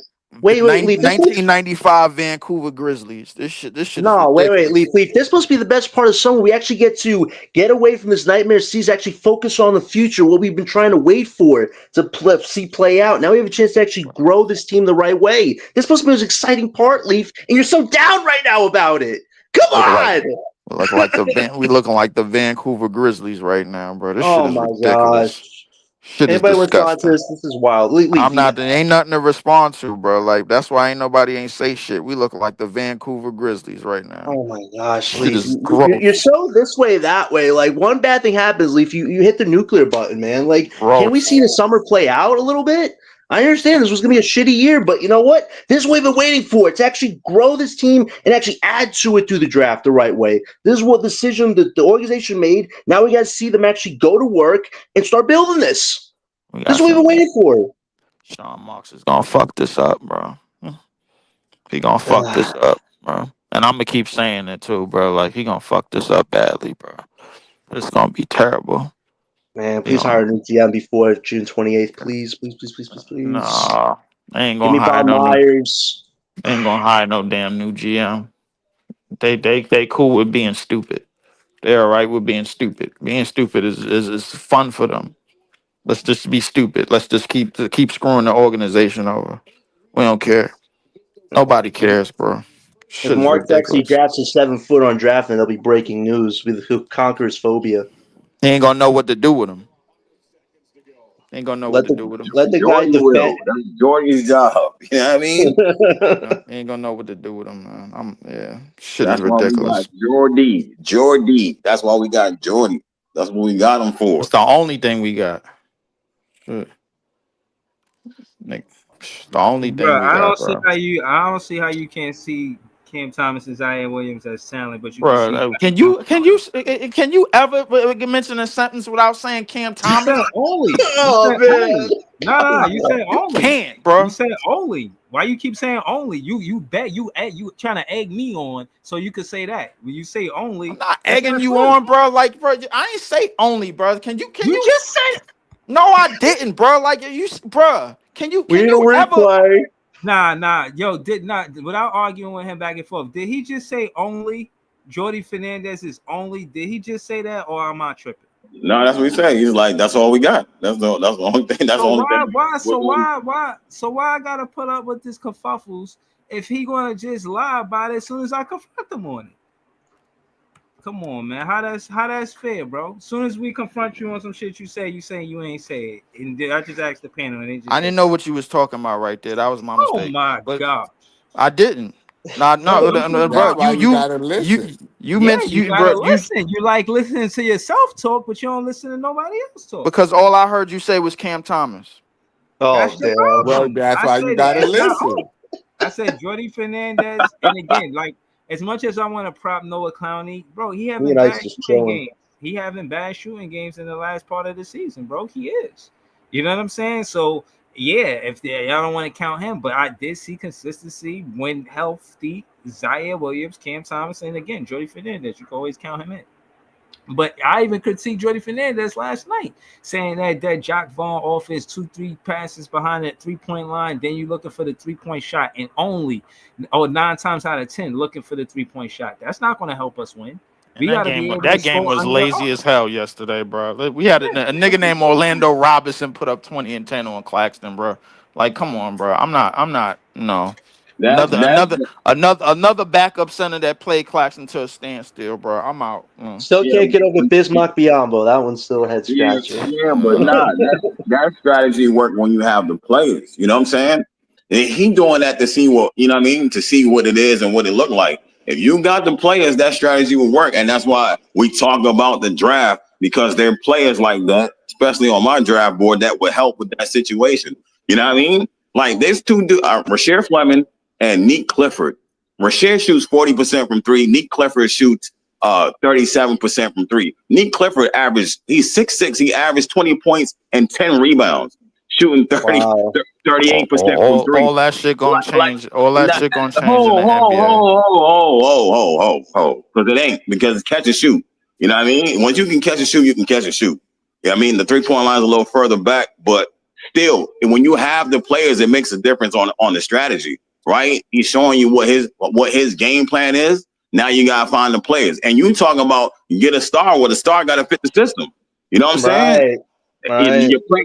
the free agents you looking for got to fit the system. They got to fit that bill. Can they shoot the three like that? You know what I mean? Can they drive and create and drive and kick like the way he wanted to be done? It's the same thing, bro. You talking about free agents and you not even talking about no free agents. You know what I'm saying? And why is Leaf against the draft? He was all in the Ace Bailey train 2 days ago. Now it's like the draft be damned. Like Leaf, what is going on? Cause I had to do homework on my last stream, and I had to realize this shit is this shit is a far All fetched because the cry. commentator said something about the referees, No, Leaf. That just makes it you go wasn't like haywire. it Yeah, wasn't it just was. about that. It wasn't just about that. I also did homework on top of that, bro. Like, and I looked at the last 10 drafts. Ice was there on my page when I did it. Yeah, I was there. I looked at the last 10 drafts. 9 times out of 10, the team that finishes bottom five doesn't even get a top five pick. A lot of people don't even know that, bro. Like I had to basically spawn that on most of the people, bro. Like and because I now realized now why people was mad. But the thing is, we had to tank the organic way because we already got fined last year, bro, for trying to sit players anyway. So we was already in a kind of a lose-lose situation, bro. Like I didn't know the Washington and Utah was the only two teams that I knew that was gonna break the bank, bro. In terms of sitting players, in terms of being that trash. Washington, I knew was gonna be super trash. Utah, I thought they was gonna be okay or a little bit better. Charlotte, I thought they might have been healthier if they been a little bit better, but. Them other teams, Philly, New Orleans, and all these other teams, bro, I didn't see them there. Nobody saw them at being this far in the shitter. Now Nobody hold saw on, that. That because don't I mean their odds are better than us because they crapped the bed, Leaf. This is our first time in the lottery, mind you. And that's why I think will give us an ultimate advantage. We don't have the baggage Philly and the Pelicans, like Breezy was talking about some of the past videos, that they already had their opportunity. And they did Jack Diddley squat with it. This is our first time We in we the we gonna we lottery. gonna We we should gonna be in find we top gonna find six, out no we less, we just gonna because we of gonna that. we gonna find out how true that is, bro. Come May. We will, and we will. And if we don't get a top six pick, everything me, Gary, and others have said about this organization being bad leadership wise will come to fruition. But if it doesn't, I'll give a modicum of credit. They got lucky. That's it. That's what it no, comes down Said they got I got a lucky. question though. I got a question. I got a He don't want to question give though. their asses no credit. He said they got No, Right. lucky. no, I did though. I said you got No, lucky. you didn't, bro. Again, you saying they got lucky? That ain't giving them no credit. Yes, it is. No, You it ain't. screwed up so badly this whole year, but it worked out in your favor. Maybe that's ethical tanking. Maybe that's what it That's is. ethical tanking. Before I go Ain't no back to Yeah. damn this, ethical tanking, go. bro. What do Let you me mean go back to this ethical? free He agent. said I want to ethical go back. tanking. Let me Oh go man. back to this free agent thing with Lee. But who's a free agent you think will help the team though? Like I ain't heard Yeah, I nobody want to talking hear about. this. Let, I give wasn't. me a No, free no, no, agent, no, no, Lee. no. I Yeah, only, I only nothing. said, I only said free agents just cause, bro. I was talking about trades. The most important thing that we do after the draft is gonna be who we trade for. That's the most important thing, bro. Like, and you already know. My mind ain't changed, bro. My mind ain't What, changed Ty Jones? My mind ain't changed. My mind, What's no. up, Ty Joe? Kai Jones gonna be Who a free said agent, Kai bro. Jones? Who Kai said Jones that? gonna be a free agent. We ain't got to trade for him. We could pay that nigga 3 years, 9 million, bro. He Like just that's broke his nothing. back on the court almost. I saw in the game. No, no, Nah, he no. got We right good. back We up good. after that. I seen that. He got back up. That ain't nothing. But everything that I was saying, bro, like just a part of being part of the youth movement. Most of that shit we could trade for now. You know what I'm saying, bro? Like listen, and at the same time, you still saving money because you getting rid of $20 million contracts, said contracts with CJ and Clax. You know they're not gonna be here for the long term future. So you get rid of them now, bro. Why they stock still up, or why a team like LA or a team like Atlanta or whatever want Clax. I know for a fact, bro, that Atlanta want Claxton. I know that. I know for a fact they want Claxton. I know for a fact teams like New Orleans, Memphis, and OKC want CJ. So you dig, bro. Like listen, you can still get young pieces from them said teams and still be on your youth movement and What do you still think the and Hawks still are and going to still give have us, though? expiring and still get grab expiring contracts from them. But wait, Leaf, I think they're expiring so this year. I know Clint Capella's expiring, Larry Nassau's expiring. So what would they have? The Hawks have that what they could give us. I don't think they have a lot to give us unless they I want to think take the up a only I four. don't the one person that they got expiring next year probably a Kongwu. Maybe. He's a Maybe part for of their the future, though. Would they trade him for Claxton? I don't know. I don't know. I don't know if a I don't, Kongwu is part of their yeah, future, I don't bro. think the Hawks are fit. I think the Pelicans, the Lakers, and another team are fits for Claxton, but that's a small boat. Pelicans is a good one because CJ might be up for he might be on a contract year. Hmm. CJ McCullum might be up on a contract year. Somebody else might be up on a contract year. DeJounte might have 2 years left on a contract year, but ain't nobody been liking the way that his health been going. So his 2 years ain't gonna really mean nothing. I know for a fact they keeping what's the tall kid the Nick Trey Murphy. They might want to get rid of Herb Jones. They might want they keeping Trey Murphy, but they might want to get rid of Herb Jones and some other veterans on that team. No, they're not getting rid of Herb. I heard that him, Trey, were untouchables. Everybody else was kind of up for grabs. So they want to build around him, Trey, and probably Misi or Maybe. yeah, yeah, He's probably probably that. young for. Yeah. But they exercising options. Zion they exercising options for the Hawks is still running exercising options for Trey Young if it's a good option for it. Memphis is probably the most important team because if Triple J win Defensive Player of the Year, bro, like that means he's gonna be up for a super duper max because that's gonna be two Right. depoys. That's gonna be two depoys for him, and that's probably gonna leave John Morant with like just the 36 left on the cap, and they probably gonna want to empty out some more cap money so they don't be in no so they don't be past the first apron. They ain't even trying to get past the first apron in Memphis. Oh shit, Finney Smith and Kevin Herter got in a fight. Oh Yeah, yeah, man, yeah. little brother Doe starting to throw some hands. It Kevin looked like it. Herter. I'm about to look at it right now. You said Where Kevin you see that Herter. at? That's on Twitter. Now on YouTube. You said Kevin Herter. Oh hell no. What about the Hornets, Leaf? They got Nurkic and Mark Williams, who I think are centers that they don't really care about. Would they be doing a trade? Maybe one of them for Claxton, maybe? Because I know the Hornets want to It's make moves possibly, too. but Nurkic is on an 1 year expiring. That So works you for us. I'll so take so him off for a year. Give him time. so he might have a 1 year expiring coming up. Oh, he Diabate pushed him. Diabate is somebody that they want to keep. Who else? They had Trey Mann, who probably on another 1 year. Oh, Kevin Herter elbowed Finney Smith, had him bleeding, and then after he Ooh, noticed he was bleeding, he ran over and pushed Herter. Oh, damn. uh, Mm, he caught a mean I elbow. think Lakers getting cooked in the playoffs. Their defense is going off the hate side, man. obviously. Did any somebody just put up 162 points. Hold up. Indiana. Yep. I should have known. You guys, Washington, Yeah. of course. Mm-hmm. Mm-hmm. But there like the listen, like the couple of teams that with the most like expiring deals, outside of us right now, probably who else? I had to think about maybe Chicago got expiring deals left and right. They just brought up Herder. They just brought up whatchamacallit, Kobe White. Kobe White is somebody that's probably on a restricted. He probably might be looking for restricted money or whatever, but after the next year or something like that. So, a couple of other 1 year deals for said players that's trying to get paid after next season. You know what I'm saying? But like a lot of these 1 year deals, you could look for. Like you could look for a lot of these 1 year deals. I just seen that shit with Dorian Finney-Smith and Kevin Herter.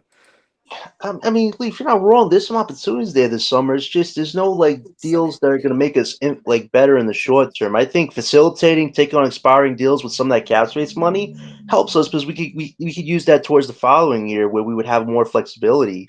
I just think that makes more sense right now, unless there's somebody out there that does fit our timeline and his organization is willing to take a chance on. But they have to be on like a 1 year deal, like you're talking about, something like that. I strongly believe we listen. But with the next two trades, we could find somebody to fit our timeline. We could We'll have to find see. somebody to fit our timeline. You gotta see I it play got out. I got a question, right? Because I was saying this on my podcast the other day. Say the Nets don't draft a point guard, which fans want them to draft. Just say they don't, right? Now, because I keep thinking, they keeping Killian Hayes around. He back in Long Island, and I keep saying by the summertime, Killian Hayes is going to be on the summer league team. Now, if we don't draft a point guard, I be thinking like he's going to come back and play next season for the Nets. He's going to have an opportunity, right? So without drafting the point guard, do y'all think that Killian Hayes has an opportunity because he's sticking around with the Nets right now? And most likely it'll be in the summertime, summer league. You know what I'm saying? Especially if they don't, even if they draft one, he still might have a chance. It You know, depend on it depend on what kind of deal because if I'm not mistaken, he on expiring as well. Some of these I guess if you want to say about to be two-way players Man, on whatever deal is better teams. than $40,000. Yeah, That's yeah, yeah. true. Any deal is better than $40,000. But like the players that actually suited up this year, bro, that was on said deals that wasn't getting major minutes, I probably see them the most getting like 3 years, 10 mil, 3 years, 12, maybe. Nothing over like $15 million, like in total for like a 3 year deal. can you Something see like him? that. Can you see him as a point guard though for us next season or summertime and getting the in preseason or what is it I'll say maybe a backup or something like Yeah, that. I could see him as a backup. Keeping him over D'Lo would be so Because smart for us because we save money. We brought Hayes our back. point guard situation is looking bleak right now. Like D'Lo is probably gonna want like minimum 15 15, mil. 15 mil a Yeah, year. nah. So like you We not paying keeping him. Nah, well, look, I don't know if we keeping him or not. D'Lo want to be here. I mean, like, listen, he Nah, liked the nah, nah, rapport. nah, nah, nah. A lot of people want to be here. CJ want to be here. We could keep him, but D'Lo, I don't think he could stay based on performance.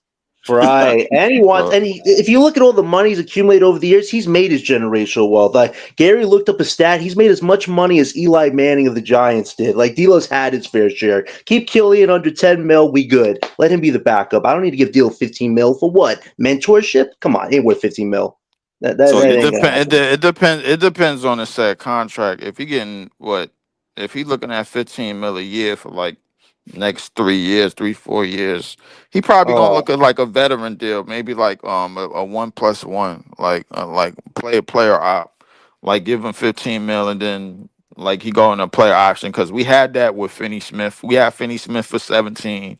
We had a Struder for like 16, 17, something I like respect that. D'Lo, but he too soft, man. He don't make he not the they don't best play any decision maker. defense, man. We could keep Hayes on the cheap ice like you're asking. I think he makes sense as a backup and he fits the timeline way more than D'Lo I does. actually think outside of shooting, bro, like D'Lo's played pretty alright since he came back. He ain't played great, bro. Like I've been because the shooting has been nerfed. But in terms of playmaking, in terms of getting his hands in the passing lanes, In he played terms of shot okay. selection, terrible. Yeah, yeah. In terms anything shooting wise, bro, I don't think he's. Yeah, I think he's definitely digressed, bro, because as the primary playmaker, that's kind of what happens. You know what I'm saying? Like, I mean, it's times where he on the court and then we don't have another playmaker, and times where he not on the court and then we have Wofford or some shit like that or something like it's we done had definitely imbalance, bro, in terms of the point guard position, and that's Yes. probably going to be a bigger hole to fix than usual. But I mean, in terms of Killian Hayes, like you were saying, Ice, I'm all right with him. I mean, because he when he was here, he did his job. You know, speed up the pace, got up court, made the right passes, man, advanced the ball. You know, did little stuff. I mean, shot wise, I don't really trust him. I mean, shit, he could hit one. I mean, it ain't like Ben Simmons. I mean, but obviously, but I mean, he could hit one.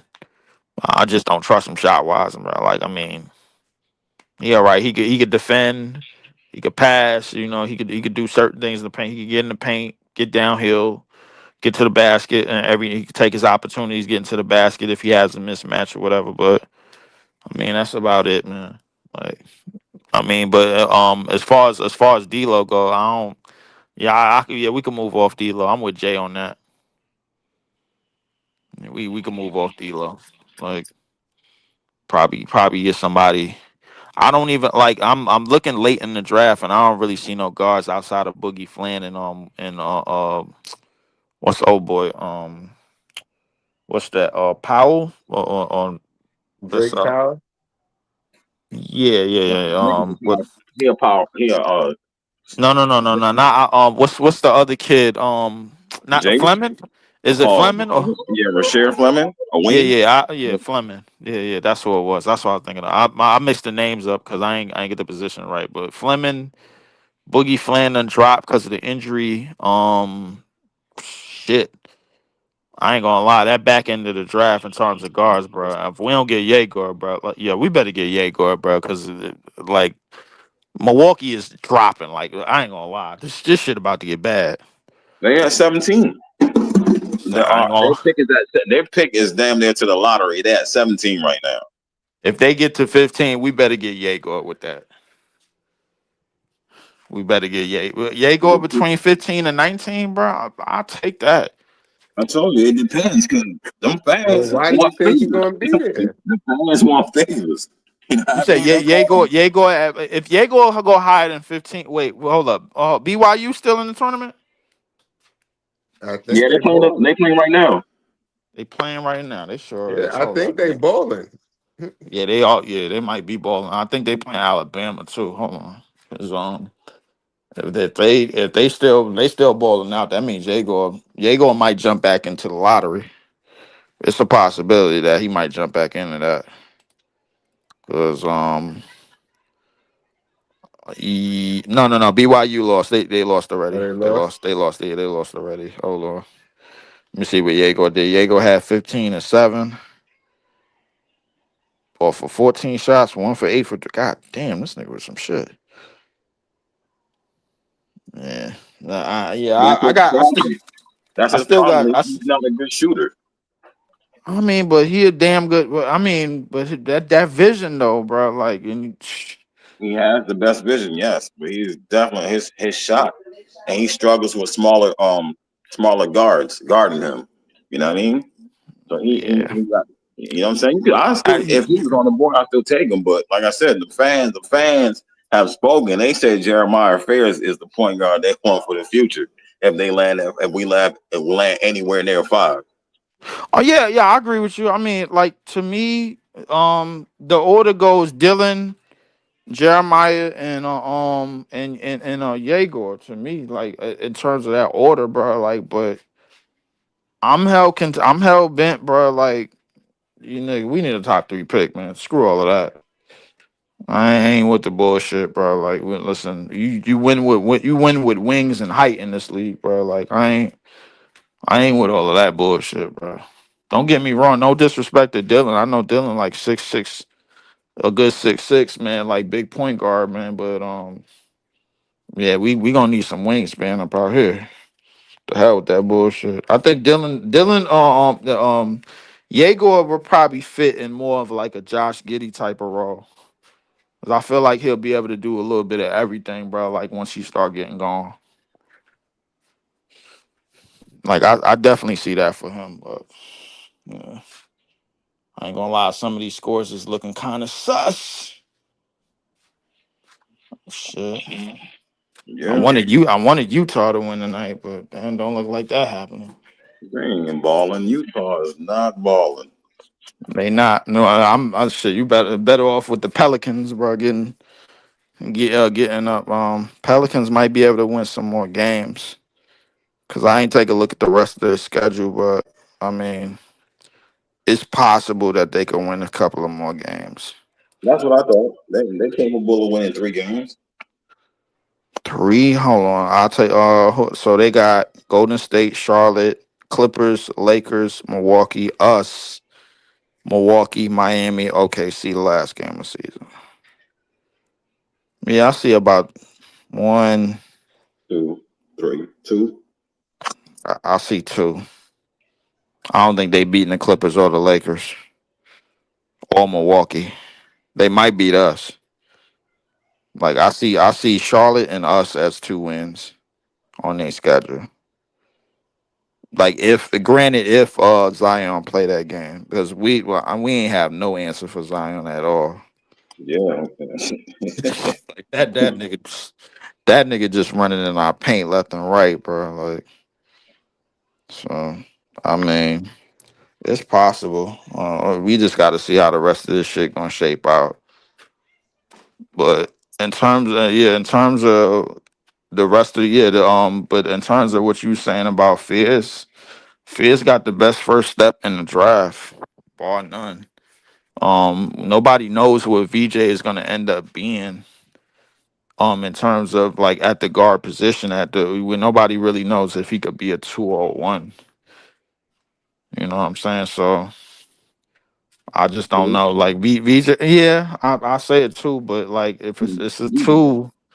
If it's a 2, we looking at another 6'4" 2 guard. You know, he could slash, got great athleticism. He could get up and down the court. I mean, shit, nigga. I guess the NBA don't really care for another Westbrook at the 1. I don't know. It just seemed light to me right now. So I don't know, bro. Beacon a 2 guard. Beacon is definitely a 2 guard. Yeah. He a 2 guard as of right now. I'm just want to see how his NBA career is gonna shape out in terms of that said position. You know what I'm saying? Like He'll if be he going fine. if he gonna get his handles up and his vision up. I mean, because Russ was a 2 guard back in UCLA, Right. and the way that he played in the NBA is nowhere near to the way that he played in UCLA. So Yeah. But you see how he played in the summer in the summer, what was that? For the Bahamas. You know what I mean? Like yeah, he played like he was he played like he was in the league. As I think as long as he plays next to good players, he can stand out. You know what I mean? If he got to do it like if he's that guy, I don't think it's gonna. You know what I'm saying? I don't think it's gonna work out in that way. But if he plays next to somebody like if he goes to Charlotte and plays next to Melo and Brandon Miller, I think he's gonna stand out. You know what I'm saying? He got to play with players like that. He's not a person that you put by himself and like, all right, go to work. You know what I mean? He ain't gonna work out like that. Yeah, I see that as well, but at the same time, that might end up being his scenario one way or the other. It depends on where you go. Um, he seemed like somebody, bro. If he end up in Utah, bro, he'll probably easily be the best athlete on the team. I don't really see anybody that they got at guard position. I mean, Isaiah Collier is straight. Colin Sexton, bro, he in and out. He got injuries. Jordan Clarkson is really a sixth man on that team still. So I mean, VJ, it like VJ, he might end up being a tween. He might end up going a different direction. 'Cause I just want to see what his dribble drive game look like, bro. Like if he could break some defenses down, like things like that. You know what I'm saying? So I never really seen him go to work other than dunking on people. Nah, he more transition. You know what I mean? Half court, catch and shoot. He could break down a little bit. He ain't got no real handles, like you said. That's something he got to work on. His shooting has got somewhat better. You know what I mean? But yeah, like you said, that's something he gonna work on. That's why I said if he played next to somebody where you can give him, you know what I'm saying, a standstill, he make one jab step and get downhill. Like that's how he gonna play at first until he get where he gotta get to. Yeah. I seen everybody calm down from that Derek Queen game winner. Uh, Now, they still every, talking about Queen. They still talking about Queen. Queen a hot Yeah, topic. yeah, no, they keep bringing Queen up. I keep hearing about Queen. I'm about to search Twitter just now, see what's going on. Cause when they yeah, they already lost anyway.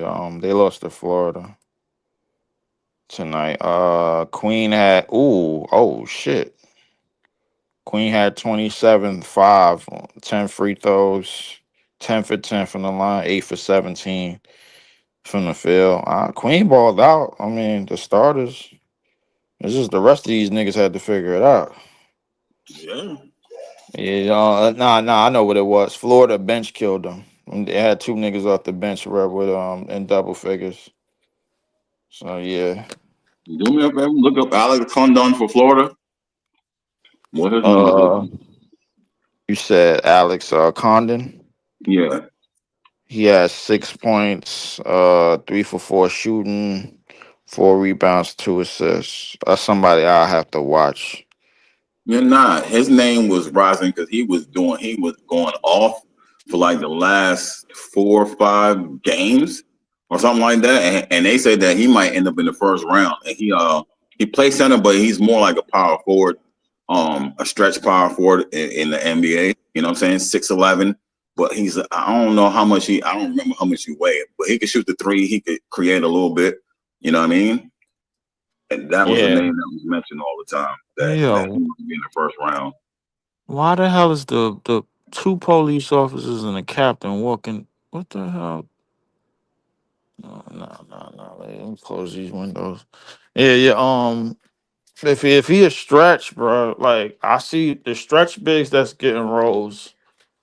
He gonna have to stand out to be a starter in the NBA, bro. Like because it seemed like they going back to the mode of like a hard like listen the big body screen type of centers that can rebound really well, get on the offensive boards, keep second chance players alive, and they going back to that number that four mode.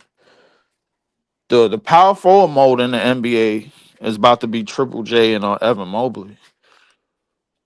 That's what that's about to be. So we got to see what else is stand out. But the question mark for Queen and like all of these other centers is probably gonna be are they gonna be able to battle with the fives and the fours the athletic fives and the fours in the league? So Definitely the question for Queen. That's the biggest question for him right now. You know what I yeah, mean? Is he 6'10" or is he 6'9"? And then can he play? You know what I mean? Can he play center?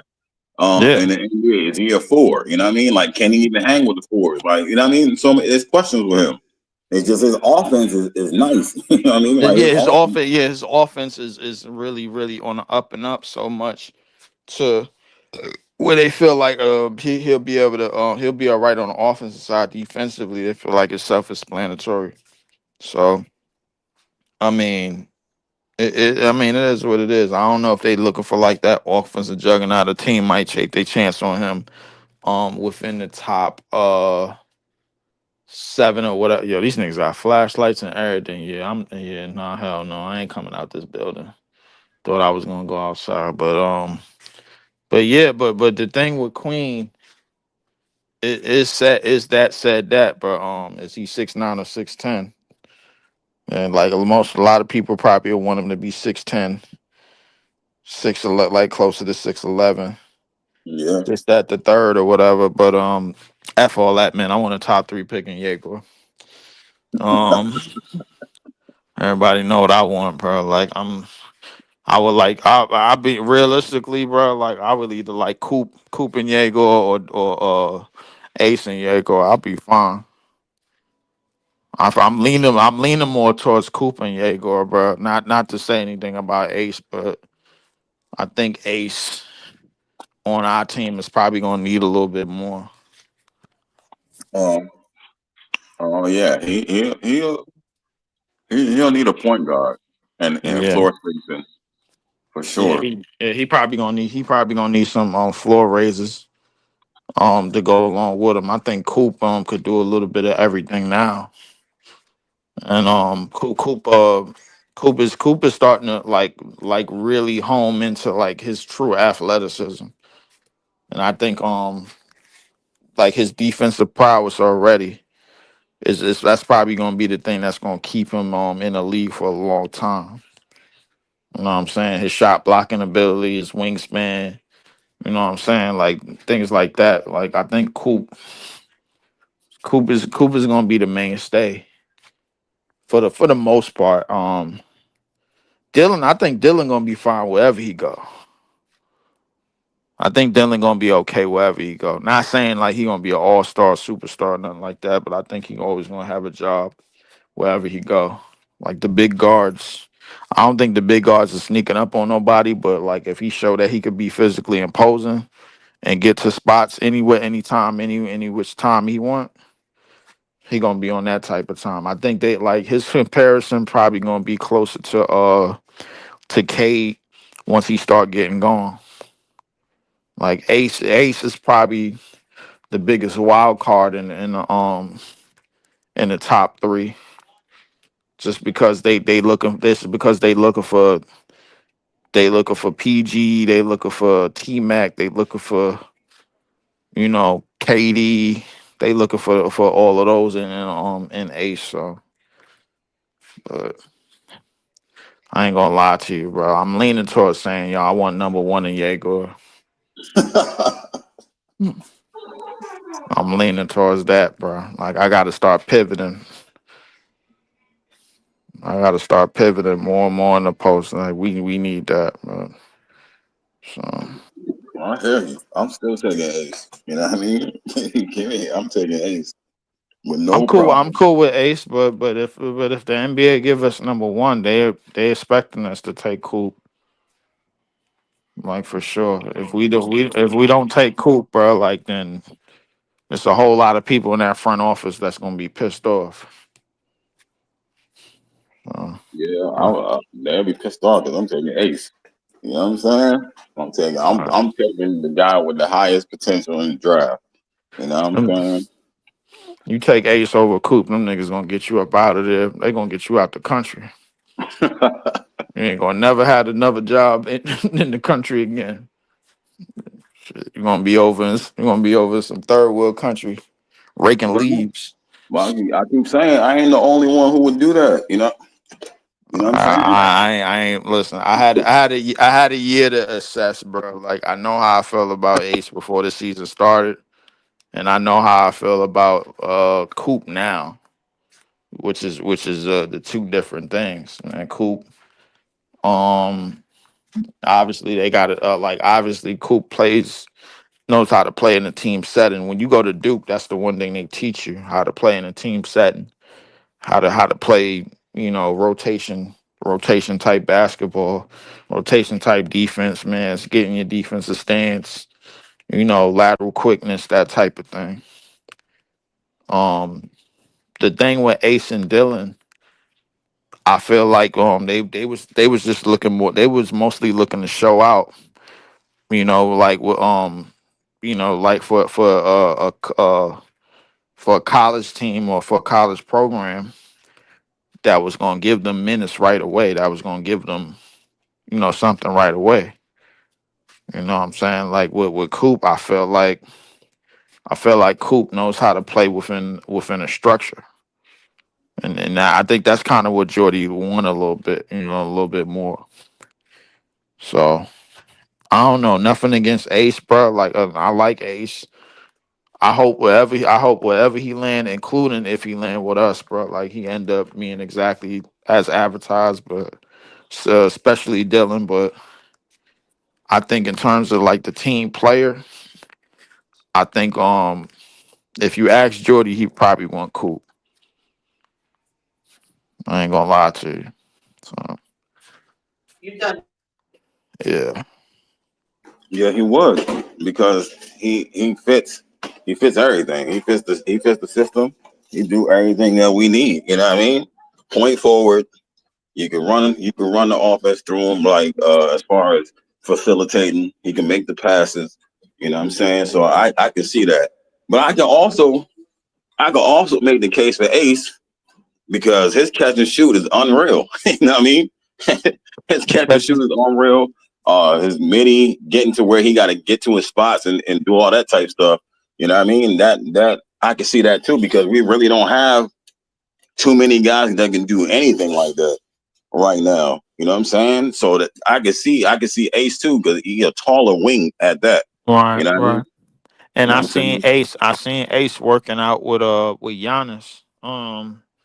Not to really say nothing about it, but I mean Giannis is more force drive. All right, to the offhand, get to the layup. You know what I'm saying? He was just telling him how to swing out of a triple threat, out of the post when you do that jab, like that Amari Stoudemire shit, where he come out of the post, but basically and do like the when it looked like he about to do the KD rip through the KD the KD rip through, like where he get the fouls and he throw the ball underneath your arms and then raise up and shit. He's like, all right, yo, just make your move like with the amount of force and the amount of and the amount of force and the amount of speed to the basket. In terms of like he was like, yo, the way you doing moves, you getting people with that because you tall. You know what I'm saying? But like once you get in the NBA, you get somebody a height, they gonna see that shit. They gonna realize, yo, this kid can't move nobody. But I think in that video alone, I seen what the issue was gonna be with Ace, like at least in his first year, because he definitely gonna have to get stronger and he definitely gonna have to get faster with his moves and like. But his catch and shoot game is good. When he get the matchups, when he get the set matchups, I think Coop. Physically, I already think he's on majority of the level of the NBA players already. Just because he got his feet in the pool, bro, with Team USA, and we seen what he was able to do. Just be comfortable out there and make plays, block shots, that type of thing. So I don't know, man. The more and more I think about it, the more and more I want number one pick, man. Like I feel that way. I know I was being cordial. I was asking for top three, but I want number one pick. That workout with Giannis that you was talking about. What I got from watching Ace, um, watching him play this season showed me that he actually listened to what Giannis was talking about because when Giannis was showing him how to not be sped up, how to take your time, how to get to a certain spot, Like, Mm-hmm. what people saying, like, what's the rush? You know, because us being when you young, you try to hit the crossover and go. You know what I mean? You try you Mm-hmm. try to Yeah. get out the way. But he showed them how to slow down. So when I started watching Ace, he started to slow down. He started to walk people. He actually walked people from the 3 point line to the box and posted up and turn and fade. So I'm like, yo, you know what I mean? Right. Like he really listening. He really taking that. He took that to heart. Like, all right, Right. I'm a not rush. I'm gonna try to slow down and slow the game down and see, you know, I'm seeing how I can get that. And Dylan did some of that too, but Ace took it more like, all right, I'm gonna do this like almost every time. I'm gonna walk you right here to this spot and just rise up and shoot over you. You know what I mean? So I was like, okay, you know what I mean? He more than teachable. He want to learn. You know what I mean? And he used it this season. So that Right. was big for me watching him do that. Yeah. The only thing with that workout I go back to like is the drives out of the post. Like the drives out of like when you turn and fake out of the post, bro, like, and then you want to do your move. Like the thing is, Giannis do it so well because he got the force and the speed and the strength to do it. The thing now I'm saying that when he was trying to teach Ace that, he was like, all right, yo, make sure you go, yo, if you gonna go, like out of the drive, just simply out of the drive to the basket.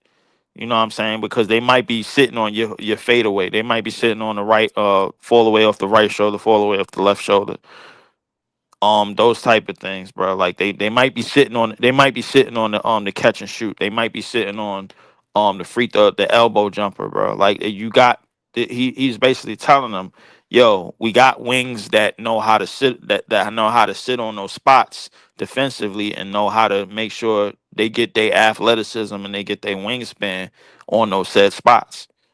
Like he's basically telling them, you ain't the only 6'10" dude in the league. You know what I'm saying? So when you driving, yo, drive, yo, look, listen, your center, use your center of gravity when your shoulders and when your shoulder align with your defender, drive, make sure you at that spot when you hit that driving point. You know what I'm saying? So I thought that was real interesting. Um, in that said workout, I thought that was very interesting too. I did retweet that shit. I gotta find it.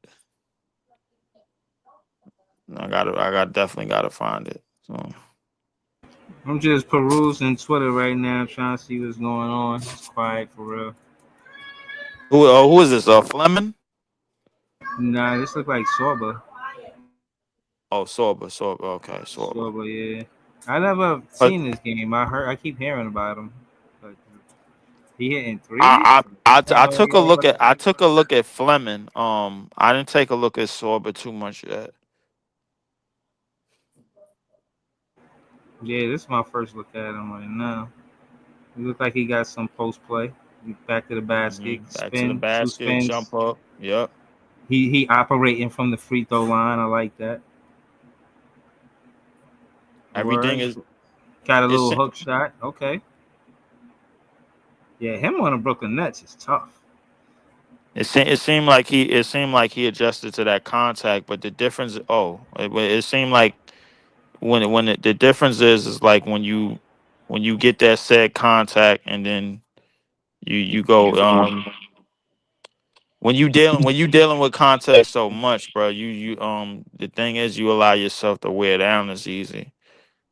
So like his pick and pop game is going. I really want to see what his pick and pop game going to look like because Yeah, I I don't can't think. imagine. I can't imagine the Brooklyn Nets not getting the big man. They just, I'm really starting to warm up to Sorba. You know, Kamal Malawat, he's good, but he's such a high draft pick. I don't think they take him for the strength of that. Like they're not going to use that for a center when they could get Sorba late in the draft. I just think it's just convenience. But yeah, to your point, I just don't think that the 2025 free agency is tough.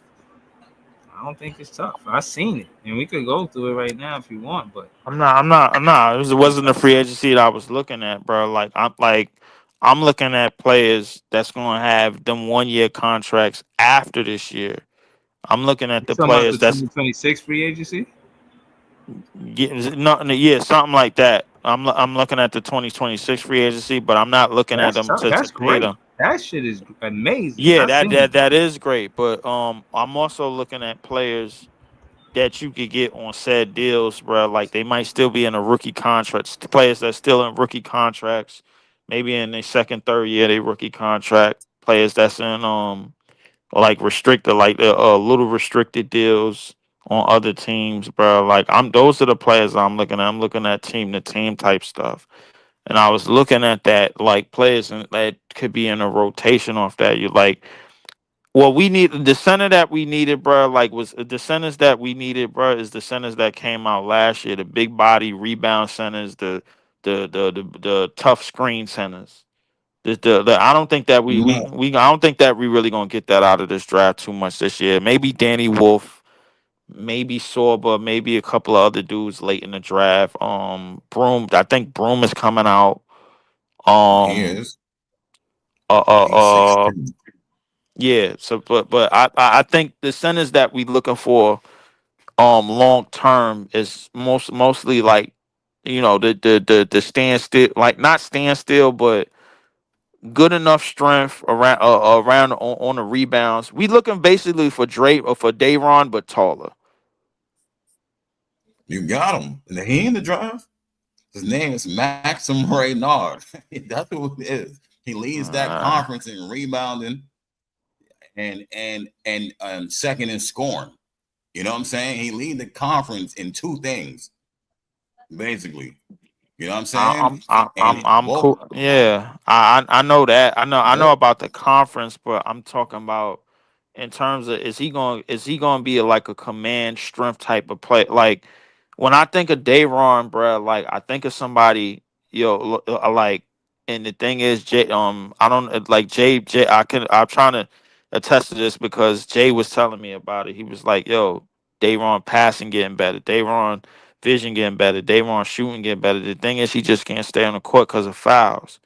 Like Dayron screen setting get better. right. Dayron is strong around the basket. The only thing he don't really have is like elite hands, elite hands and finishing around the basket. But rebounding wise, what we looking for is the skill set around the basket, like good finishing, that finishing around the basket with that Dayron type of rebounding and with the skill set that he's been adding Oh, along to his game Breezy, go and back to him. and looking at the strength. Carter Bryant. Go back down, scroll back down to Carter, up to Carter Bryant. You just passed him. You know what I'm saying? Now go up is the one is the joint before this one. So like put that down, and Carter Bryant is on the other one right before that. Not on this page, on somebody else posted right before this one. Yo, Duke down 3. Yo, Brockwork. If Cooper lose now, bro, I don't think he's still number. I think he's still number 1, but bro, it's the first half, man. It's 13-10, man. I thought it was the fourth quarter or some shit. Yeah. Nah, Duke Brockwork, probably you on funny as hell, man. Nah, Duke too stacked, man. Their team is too nice, bro. They too stacked. They Yeah, too yeah. nice. Duke team is too But crazy. Though. so what you were Arizona, saying, Lee? Yeah, Uh, but yeah. What I was saying about the center position in terms of upgrade, everything that it's like, we taking all of the good things that Dayron bring in terms of everything strength wise, bro, and moving people underneath the basket and getting perfect rebounding, great offensive rebounding or offensive rebounding positioning, bro, like all of that stuff and all of the strength qualities of Dayron and basically putting it into a player that's taller and that could start and that fouls less. yeah, well, I don't know. His fouls, I think his fouls was up. Max fouls was up because he's really not a shot blocking, but he's a scorer and a rebounder. You know what I mean? Like he weighs 250.